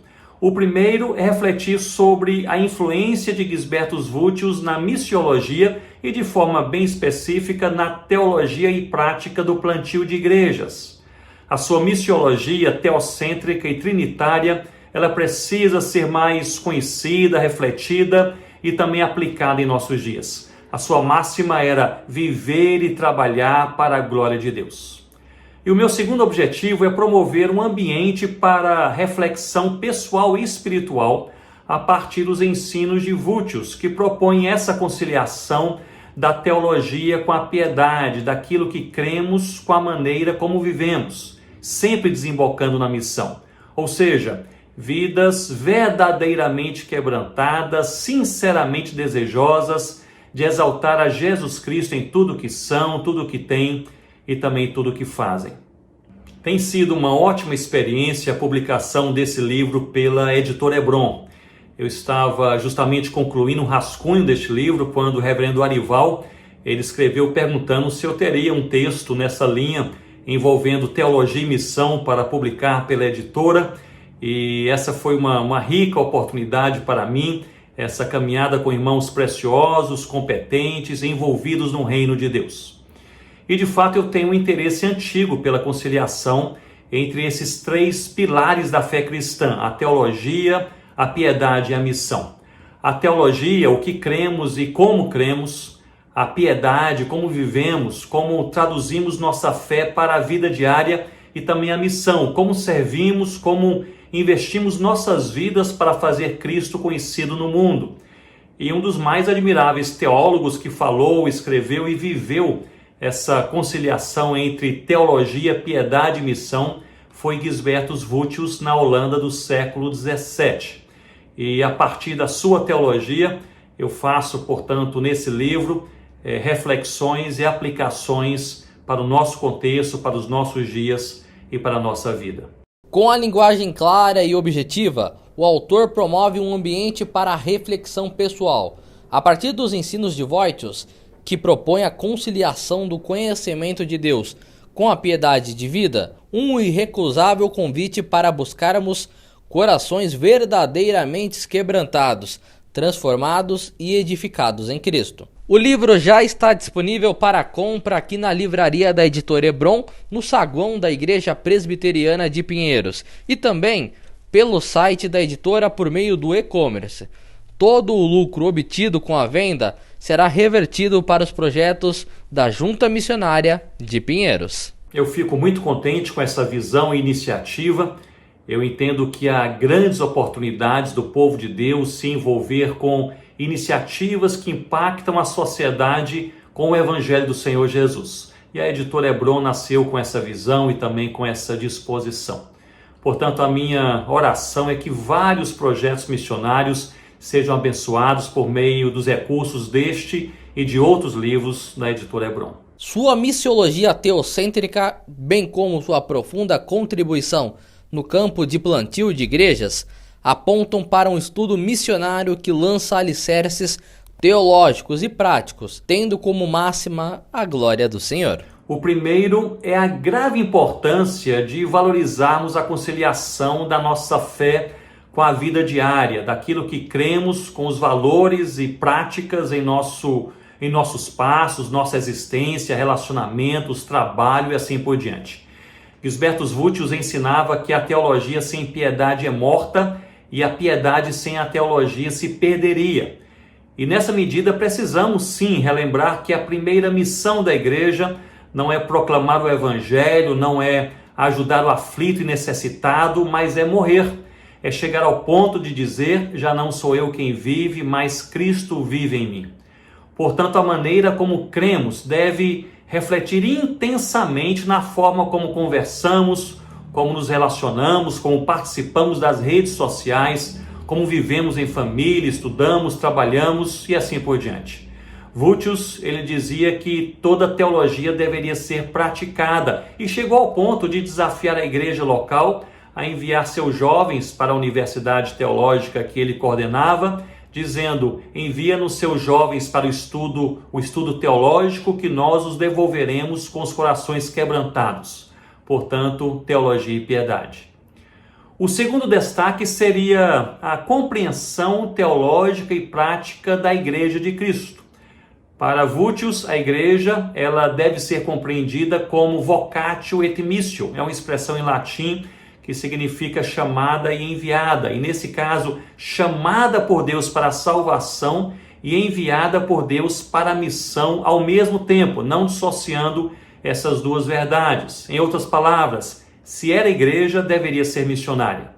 Esse entendimento foi demonstrado em suas publicações, também em seu estilo de vida, de ministério, conjugando sempre a edificação da palavra com a proclamação do evangelho. E em meu livro eu apresento diversas considerações teológicas para a igreja de forma geral, abraçando esses e outros destaques, e também 10 orientações teológicas e práticas aos plantadores de igrejas, ou seja, aquilo que eu entendo ser crucial para a nossa reflexão nessa caminhada, cheia de expectativa de ver Jesus Cristo sendo adorado entre todos os povos da terra por meio de igrejas locais que o fazem em seu tempo, suas línguas e culturas para a exaltação do Cordeiro Jesus. Mais um conteúdo aí para você adquirir na nossa editora Hebron.com.br. Você pode acessar e adquirir mais um conteúdo que com certeza está muito especial. Pois é, o catálogo da Hebron é muito especial, né? A gente tem várias bíblias disponíveis, tem combos para todas as idades, tem combos para criançada, combo para mulher, combo para o homem, tem muitas novidades, tem o livro, esse último lançamento agora do reverendo Ronaldo Lidório, temos o livro Generosidade também, do reverendo Arival Dias Casimiro, enfim, você precisa entrar no site da editora Hebron, editorebron.com.br, para que você possa conhecer todos os lançamentos, para que você possa conhecer todas as novidades, para que você possa fazer o seu pedido, lembrando que a entrega é grátis para todo o Brasil, frete grátis para todo o Brasil, e você comprando na Hebron, você ajuda as obras missionárias da Igreja Presbiteriana de Pinheiros. Olha só que especial. E logo depois do Notícias do Bem, tem Conversa Franca, gente. Ou Conversa da Tarde. Conversa Franca é daqui a pouquinho. Tem Franca e tem da tarde. Ele, Marcos Melo, está com a gente para trazer os destaques do programa de hoje. Oi, Marcos. Bom dia para você que está acompanhando a programação da IPP-TV. Eu estou aqui para te fazer um convite. No Conversa da Tarde de hoje, nós vamos falar sobre o tema O Poder da Oração. Como é que está a sua vida de oração? Como está a sua intimidade com Deus? À 1h30 da tarde eu te espero para nossa roda de bate-papo ao vivo aqui na IPP-TV. Até lá! Combinado, Marcos. Daqui a pouquinho, então, a partir das 2h30 tem Conversa da Tarde. Agora a gente vai falar de Escola Bíblica Dominical no Notícias do Bem.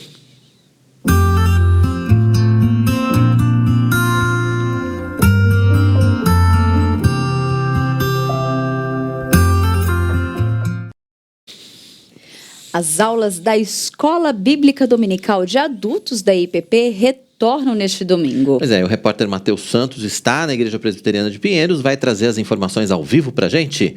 Oi, Matheus, seja bem-vindo. Oi, Quirino, Tainá, boa tarde para vocês, boa tarde para todos que acompanham Notícias do Bem. Exatamente, hoje entrando aqui ao vivo para falar sobre a Escola Bíblica Dominical Adulta aqui da Igreja Presbiteriana de Pinheiros. São oferecidas 3.000 vagas para as aulas online e centenas para as aulas presenciais, por o semestre que começa neste domingo, dia 25 de julho, e vai até o final do ano. Né, são 3 eixos oferecidos aí, o eixo doutrinário, temático e etário. Sobre isso eu vou conversar agora ao vivo com a coordenadora da Escola Bíblica aqui da Igreja Presbiteriana de Pinheiros, coordenadora pedagógica Viviane Neri. Viviane, obrigado por sua participação aqui com a gente. Eu já começo perguntando quais são as expectativas para esse semestre. Boa tarde. Olá, Matheus. Nossa expectativa é de que nós tenhamos uma infraestrutura para receber os nossos alunos para a melhor escola do mundo. Então, para isso, nós estamos organizando todos os espaços, seguindo todos os protocolos de segurança e também nos preocupando bastante também com a questão pedagógica. Queremos que os nossos alunos aprendam tanto no presencial quanto no online. Então, para isso, os nossos professores cada vez mais têm utilizado metodologias criativas, buscado trazer aulas interativas para que os nossos alunos aprendam o melhor conteúdo que é a palavra do Senhor. Quais salas estão sendo oferecidas?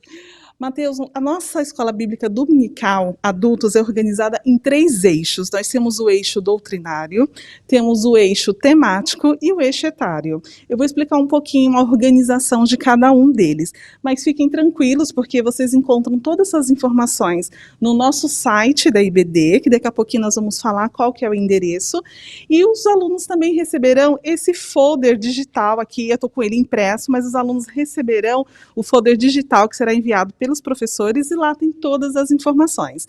Então vamos lá, primeiramente vou falar do eixo doutrinário. O eixo doutrinário, ele foi pensado, essa trilha do conhecimento, ela foi pensada para essa pessoa que está chegando agora à nossa igreja ou que quer se aprofundar mais nos conhecimentos doutrinários da nossa igreja. Então é muito importante que siga a trilha. Atualmente, a trilha ela está organizada em 2 anos, é um curso semestral, então cada sala tem 6 meses. Então eu tenho primeiramente a sala Essência da Fé Cristã, você que está chegando agora à igreja, é novo convertido. Temos também a sala Doutrinas 1, para você que quer conhecer um pouquinho mais sobre a doutrina da nossa igreja presbiteriana, você que está vindo de uma igreja não reformada e quer conhecer um pouquinho mais o funcionamento da nossa igreja. Temos o Doutrinas 2, que é uma continuidade do eixo da sala anterior, que é Doutrinas 1, e temos também Doutrinas 3, né? Você que já passou pelos eixos anteriores, quer se preparar aí para assumir uma liderança da nossa igreja, então é muito importante. E esse eixo doutrinário, ele é procurado tanto por pessoas que estão chegando agora à igreja, como quem já é membro há muito tempo, porque sempre é importante estudar com profundidade essa questão doutrinária. Além disso, nós temos também o eixo temático, que vai tratar de assuntos diversos. Então, por exemplo, eu tenho o eixo vida devocional, que vai falar sobre a importância aí de cuidar da vida devocional com leitura bíblica, com reflexão, com oração. Eu vou ter também uma sala chamada Família Segundo o Coração de Deus.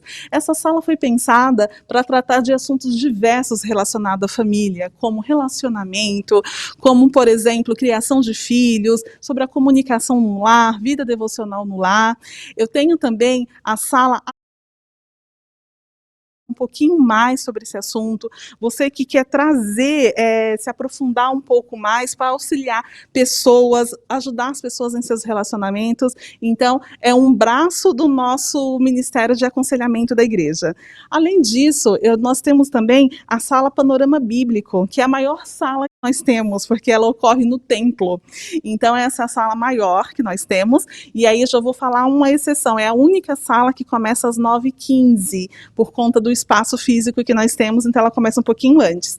E por fim, nós temos o eixo etário, que é o eixo aí das idades, né? Temos as salas de adolescentes 1, que são os adolescentes de 12 a 14 anos, Adolescentes 2, que são as salas dos adolescentes de 15 a 18 anos. E tem uma novidade aí para essa faixa etária, ganhar um espaço novo.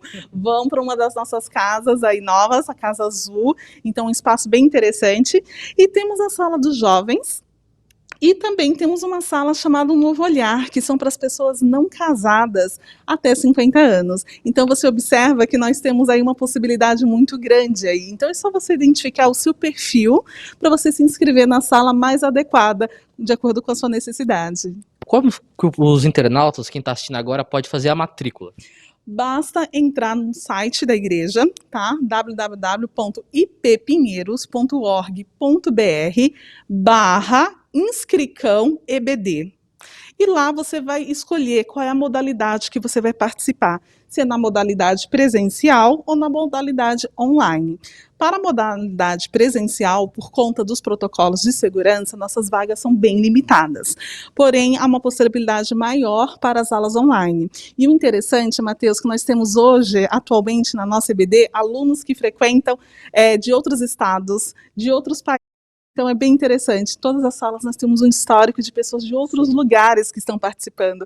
Então você é o nosso convidado também, caso você esteja em outro país ou em outra cidade, outro estado e queira participar juntamente conosco. Importante ressaltar, qual é o aplicativo? Entrar no online, como é que faz? Tem que pagar alguma coisa? Não precisa pagar nada. Nós usamos um aplicativo, o nosso conselho investiu em um aplicativo muito bom para as nossas transmissões das aulas, que é o Zoom. Então, se você pode baixar esse aplicativo no seu celular, em casa, ou até mesmo não precisa, é só entrar no site e pronto. Para você ter acesso às nossas aulas online, basta entrar também via site da igreja, www.ippinheiros.org.br/EBD. É só você escolher a sua sala, clicar e pronto, você já entrou na sala. Então, é muito simples, tá? E apenas a sala dos adolescentes, que a transmissão ao vivo é via YouTube, tá? A única exceção é essa. Todas as demais via Zoom. Para quem se matricular, só para encerrar, aqui é importante ter o comprometimento. Sim, como eu disse, essa é a melhor. Você está com a nossa camiseta hoje, né? O que está escrito aqui? A melhor escola do mundo. Então aqui é uma escola realmente onde nós estudamos o conteúdo mais precioso, por isso que é a melhor escola do mundo. Então quando você se matricular, você precisa ter realmente o compromisso de querer estudar com profundidade a palavra do Senhor. Então nós criamos uma estrutura realmente de escola.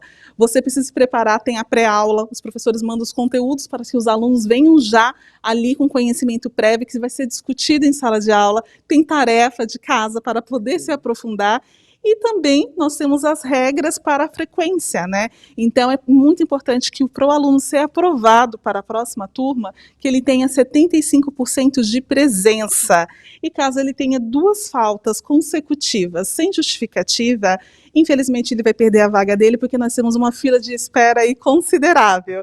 Então é muito importante que haja realmente esse comprometimento. Viviane, muito obrigado por sua participação aqui com a gente. Eu volto com vocês aí no estúdio. Né? Importante ressaltar que as inscrições então já estão abertas e vão até as 3 primeiras semanas de agosto, né? As aulas começam neste domingo, dia 25 de julho.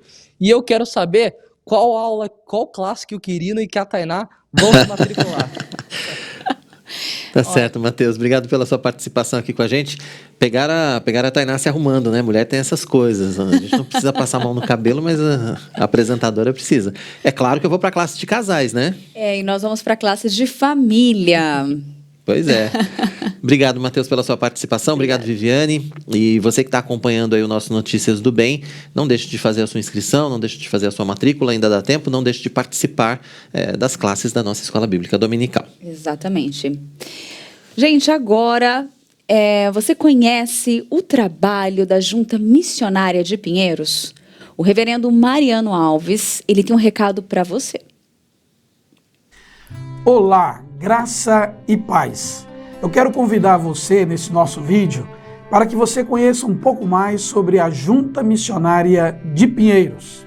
Criada em 2008, a Junta Missionária de Pinheiros é o braço missionário da Igreja Presbiteriana de Pinheiros. A Junta Missionária de Pinheiros, ao longo dos anos, plantou diversas igrejas no estado de São Paulo, na cidade de São Paulo, e contribuiu com a abertura de campos transculturais em vários países do mundo. Hoje, contamos com cerca de 75 projetos missionários em andamento, 100 missionários entre diretos e parceiros. Estamos com 18 congregações próprias, 15 projetos missionários transculturais e precisamos cada vez mais avançar. E você pode ser esse parceiro. A Junta Missionária de Pinheiros mantém parcerias com o PMC, Junta de Missões Nacionais e a APMT. Seja um parceiro em missão, contribuindo, compartilhando, divulgando e assumindo conosco o compromisso de ofertar mensalmente pela expansão missionária da Igreja de Cristo no Brasil e no mundo. Contamos com você.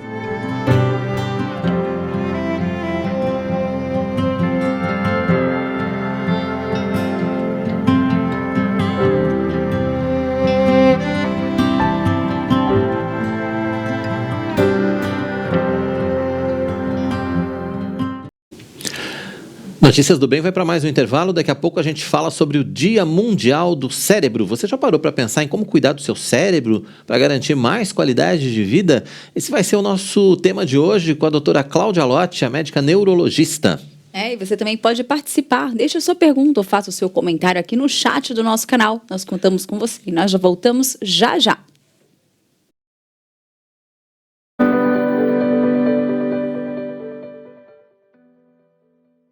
Que segunda-feira é dia de conexão com Deus, você já sabe. Mas agora também dá para participar presencialmente dos nossos novos cultos semanais. Na quarta-feira, às 20h, tem Restaurados pela Palavra, organizado pelo Ministério de Aconselhamento Bíblico. Cultos que enchem de esperança os nossos corações. E na quinta, 20h, tem a Grande Comissão, uma iniciativa da Junta Missionária de Pinheiros.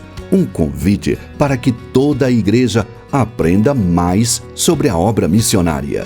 Inscreva-se para adorarmos juntos ao Senhor no site ippinheiros.org.br e acompanhe os cultos ao vivo pela IPPTV no canal youtube.com/ippinheiros. A campanha de expansão da Igreja Presbiteriana de Pinheiros continua. Compramos mais uma casa comercial que ainda precisa ser quitada.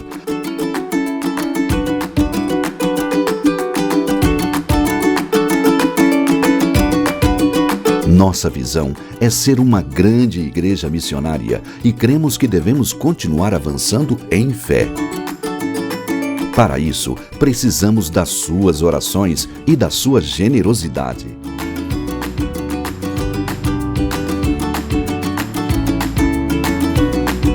Se você é abençoado pelas pregações, louvores e estudos bíblicos, queremos te convidar a ofertar.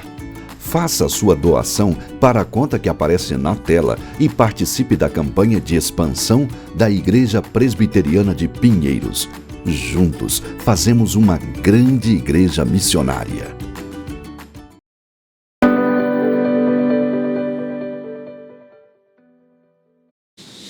Nós já estamos de volta com notícias do bem e hoje, gente, hoje é comemorado o Dia Mundial do Cérebro. E assim como cuidamos da saúde do nosso corpo, você já parou para pensar em como cuidar da saúde do cérebro para garantir mais qualidade de vida? Pois é, muita gente nem pensa nisso. Agora, para falar com a gente sobre esse assunto, nós estamos recebendo a médica neurologista, a doutora Cláudia Lotti, que está com a gente aqui no nosso Notícias do Bem. Doutora, seja muito bem-vinda ao nosso Notícias do Bem. É um prazer recebê-la aqui para esse bate-papo. Obrigada por me receberem, Quirino, Tainá. Estão me ouvindo bem? Estamos ouvindo bem. Tá ótima a conexão, doutora. Bom, queria começar perguntando para a senhora a respeito do funcionamento desse órgão que comanda todo o resto do nosso corpo e que tantas vezes é relegado a segundo, terceiro plano. A gente nem lembra que tem cérebro, na verdade, né? Só quando ele adoece é que a gente vai lembrar, né? A gente não pensa que a gente precisa dele para pensar, né? É verdade, né? Sobre o funcionamento, nossa, é tão difícil explicar em poucas palavras, né? O cérebro é um órgão tão complexo que comanda os movimentos do nosso corpo, ele recebe toda a sensibilidade que a gente tem, toda a nossa parte de emoções também é regulada por áreas do cérebro, é importante para toda a nossa ação, nossa vida relacional, né? Em relacionamento com Deus, relacionamento com o meio, com as pessoas, a gente precisa do cérebro, então é um órgão de fato muito importante. Muito bom. E doutora, quando a gente fala cuidar da saúde, a gente pensa que sim, no primeiro momento, a minha alimentação, sono, será que é tudo isso? Um exercício, mas atividade física apenas? Como seria esse cuidado? Seria esse caminho mesmo ou tem um cuidado mais específico? Eu acho que vocês estão no caminho certo. Na verdade, tem muitas coisas que a gente negligencia no nosso dia a dia que são super importantes para a saúde do cérebro, né? Uma delas é a atividade física. A gente acha que a atividade física só funciona para o coração, é só importante para os músculos, né? Para o fortalecimento dos ossos, e a gente esquece que é super importante para o cérebro, né? Então, a atividade física, por exemplo, é comprovadamente um meio que evita doenças vasculares do cérebro, como AVC, etc. É benéfico para quem tem doenças degenerativas também, como doença de Parkinson, tem benefício a atividade física, por exemplo. A atividade física é um fator de proteção para doenças como doença de Alzheimer, né? Então é super importante a gente ter atividade física de uma forma regular, de 3 a 4 vezes por semana, pelo menos uns 40 minutos, né? Então isso é importante. Fora isso, a Tainá comentou sobre o sono. O sono é fundamental, né? A gente tem o nosso sono, o ideal é que um adulto, se vocês não estiverem me ouvindo bem, vocês falam que eu mudo de lugar, tá? Que aqui tá meio barulhento. O sono é necessário que a gente tenha um número de horas e uma qualidade de sono, um aprofundamento do sono adequado. Então, por exemplo, saiu um estudo esse ano, em 2021, de um grupo de pessoas, foram estudadas 8.000 pacientes por um período de 25 anos. E saiu esse estudo na Nature, que é uma revista renomada científica, né? Falando que as pessoas que dormem menos de 6 horas por noite têm um risco 30% maior de ter Alzheimer. Esse foi um estudo que impactou muito, todo mundo ficou muito assustado, né, com esse dado. Mas não só isso, né, o sono é importante para a habilidade de atenção, concentração, aprendizado, para uma série de coisas. Então a gente precisa, para o cérebro funcionar bem, de uma adequada noite de sono, sem dúvida alguma. Tá, a gente falou a respeito de atividade física, falamos a respeito de sono. Deixa eu só explicar. A doutora Cláudia Lotti está nos atendendo gentilmente, mas ela está de férias. Aí, provavelmente ela deve estar no meio das férias dela, mas como ela é nossa irmã em Cristo, é nossa amiga, ela gentilmente está nos atendendo aqui no nosso Notícias do Bem.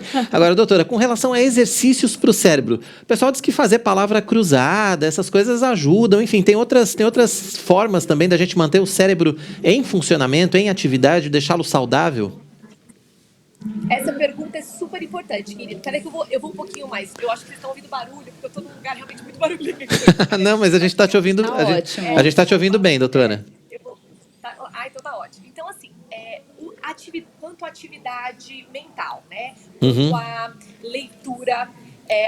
Uma coisa muito importante é o seguinte: palavra cruzada, você fica o quê? Você fica relembrando memória já aprendida no passado, que a gente chama de memória semântica. É legal, mas não é algo protetor. Algo protetor é você estar sempre aprendendo coisas novas. O que seria isso? Por exemplo, eu não estou habituada a ler sobre determinado tema. Então eu vou lá e pego um livro sobre determinado tema e falo, vou estudar esse assunto sobre um país diferente, ou vou aprender uma língua diferente que eu não domino, ou eu vou participar de uma classe sobre um assunto, algo que eu nunca fiz antes.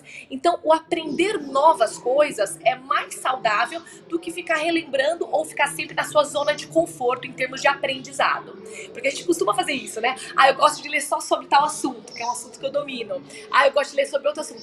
Isso não é exercício para o cérebro. É lógico que é importante, né? A gente está sempre lendo, estudando e revendo sobre temas que são sobre as coisas que a gente domina mais. Mas é importante a gente sair da zona de conforto. Então, ler a respeito de assuntos que a gente não está habituado a ler. né? Aprender sobre coisas que a gente não está habituado a aprender. Então, eu acho muito legal, eu sempre falo isso, da meia idade para frente, o pessoal começa a ficar um pouco relaxado em relação ao estudo.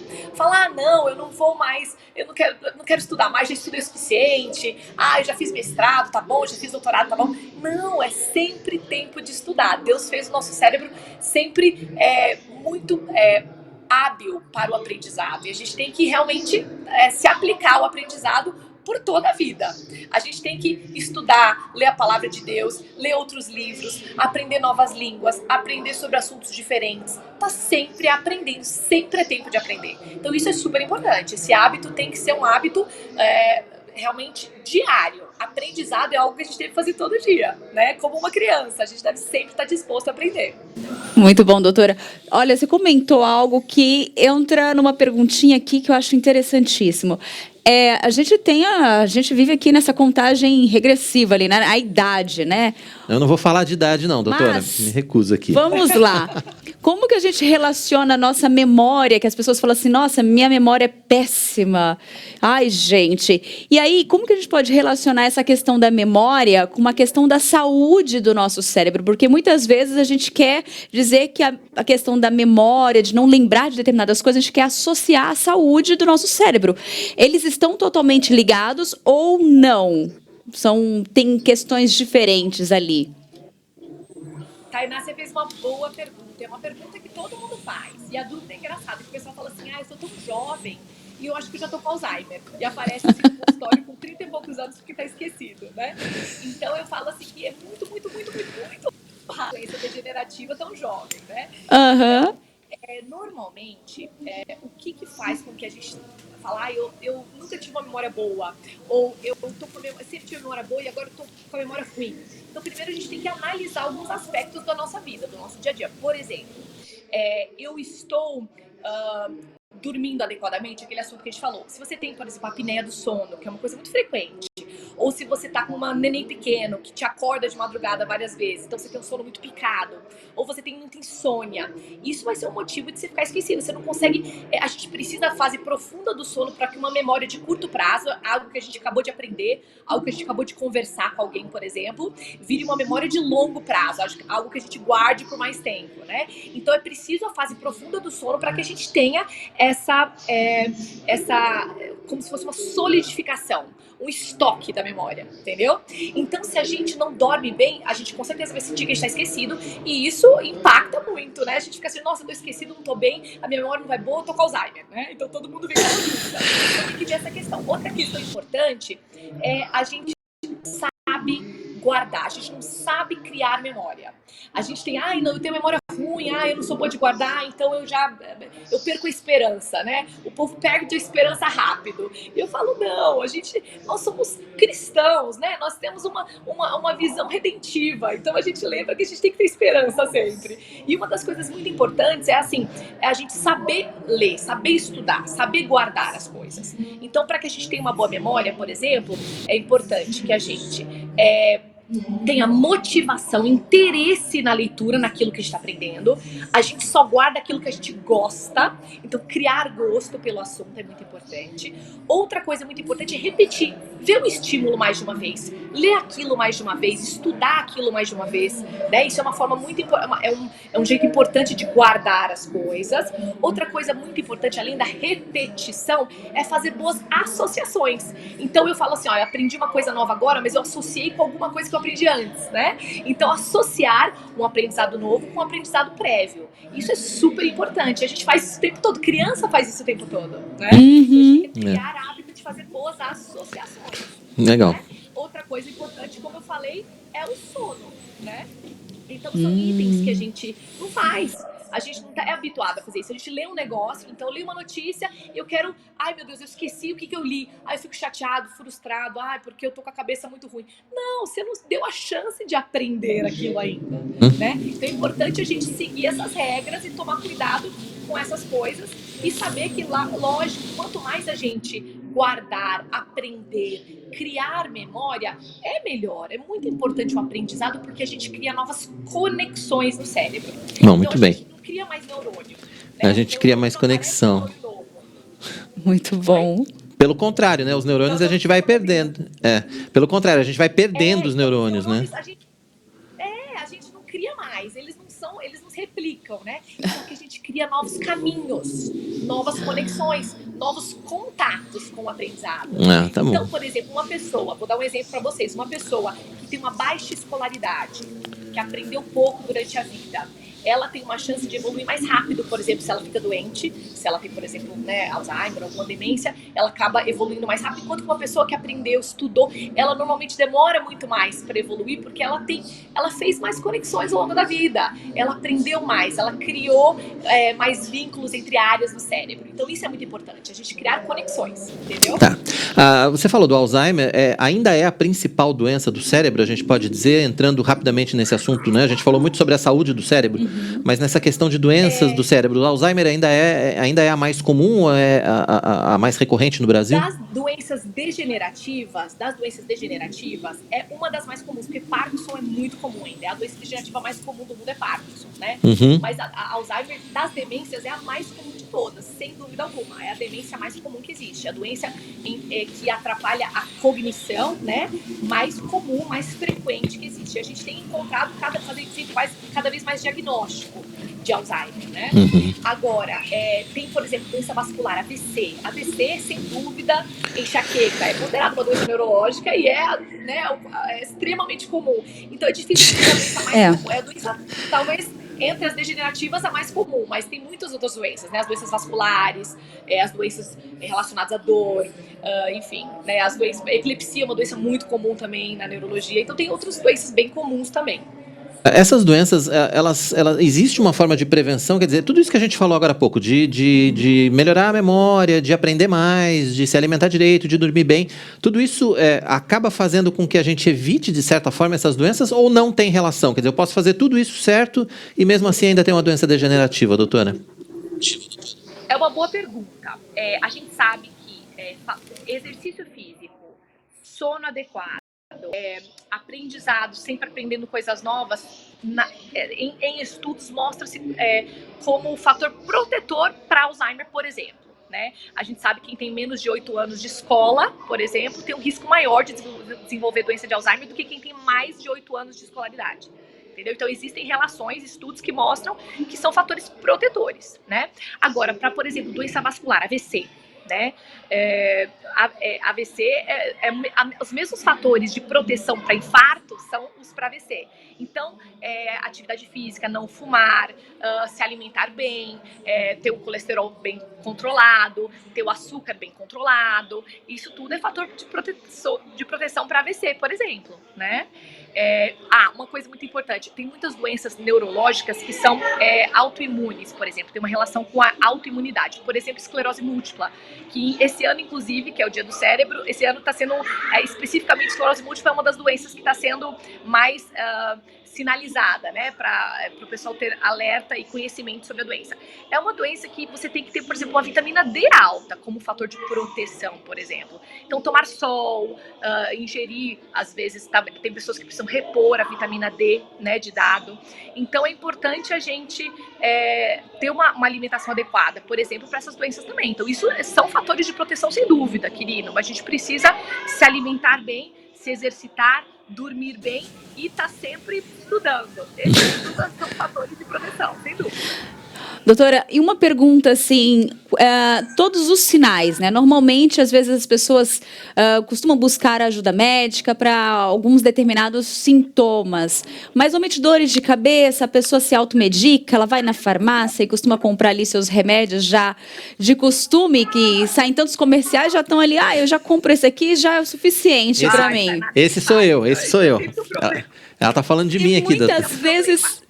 É isso mesmo, automedicação para as pequenas dores de cabeça. Quando é a hora da pessoa parar e procurar a ajuda de um profissional? Tainá, se eu te contar uma coisa, você nem acredita. Uma das coisas que mais paciente vai para o consultório me procurar é por cefaleia, que é dor de cabeça, né? Crônica, por uso abusivo de analgésicos, né? Então, você usar uma quantidade grande de analgésicos para dor de cabeça faz com que a dor cronifique, ela fique praticamente diária. Então isso é muito comum e as pessoas não conhecem isso. né? As pessoas vão lá, tá lá no fácil, na farmácia, né? Você não precisa de receita, você tá com dor de cabeça e ninguém quer sentir dor. Vai lá, pega os analgésicos e manda ver. Só que o uso excessivo de analgésicos é extremamente maléfico e acaba cronificando a dor, fazendo com que, é como se o corpo viciasse no remédio, né? A dor acaba vindo todo dia por causa do uso excessivo de analgésicos. Então isso é uma coisa que, você percebeu que a dor está frequente, procura um neurologista, sem dúvida, né?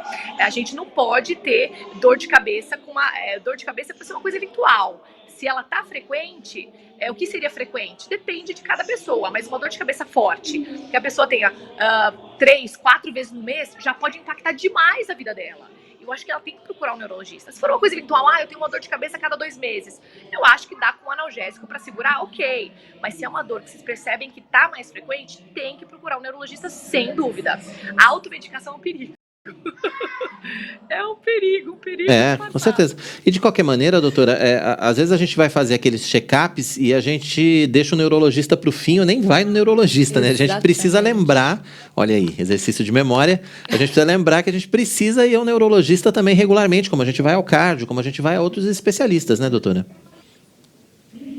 Sim, tem muita gente que procura pra isso, né? Falar, eu queria ver como é que tá a qualidade do meu sono, eu queria ver como é que tá a minha memória, eu queria fazer um check-up, eu tenho muita dor de cabeça. Então as pessoas acabam procurando, normalmente, o neurologista quando elas não estão bem. Elas dificilmente vão fazer alguma coisa preventiva, sabe? Eu acho que é muito cultural do brasileiro, né? Então eu já recebi pessoas que vieram vir fazer um check-up, vim ver se tá tudo bem com a minha cabeça, com a minha memória, se tá tudo em ordem. Então, mas é raro. Normalmente as pessoas vêm quando elas não estão legais. É verdade. Doutora Cláudia Lotti, doutora Cláudia Campos Lotti, deixa eu, né, agradecer a sua participação aqui com a gente em plenas férias, né, nos ajudando aqui na IPP-TV. É sempre um prazer conversar com você. Imagina. Foi ótimo. A gente poderia ficar a tarde toda falando aqui sem nenhum problema, né? Porque a conversa sempre é agradável e extremamente instrutiva, né? Doutora, obrigado. Aproveite as suas férias. Deus continue abençoando sua vida, vida da sua família. E estamos sempre à disposição aqui na IPP-TV também, tá bom? Obrigada, doutora. Muito obrigada pelo carinho e por me convidarem, pela gentileza. Foi um prazer estar com vocês, viu? Tá bom, obrigado, doutora. abraço para vocês dois aí. Obrigado, doutora. Deus abençoe. Obrigada. Bom, doutora Cláudia Lotti. Tchau. Doutora Cláudia Lotti dando uma lição aí sobre o cérebro, sobre os cuidados com o cérebro nesse dia do cérebro, né? Excelente, gente. Que dicas, que bate-papo gostoso, né? Que conversa especial e produtiva. Eu acho que a maioria deve ter anotado, né? Se não, ainda dá tempo de ir no IPP Play depois. Sim. E rever e anotar para não esquecer, hein? Que a gente esquece. Pois é. A gente tem que colocar em prática essas dicas todas aí. Bom, Notícias do Bem está chegando ao fim. Nosso encontro, você já sabe, segunda a sexta, sempre às 11h30 da manhã, com horário alternativo às 6 da tarde, Tainá. Lembrando que você pode ver e rever as notícias e todos os programas da IPP-TV quando e onde quiser no canal da IPP Play. Acesse youtube.com/IPP-Play, faça sua inscrição, ative o sininho, receba todas as notificações e não deixe de compartilhar com a sua família e com seus amigos. Pois é, o IPP Play é o primeiro canal de streaming cristão reformado gratuito 24 horas por dia na internet e a gente vai continuar com muitas novidades sempre aqui para você no nosso Notícias do Bem, na nossa IPP TV. Tem muita coisa nova chegando por aí, tá bom?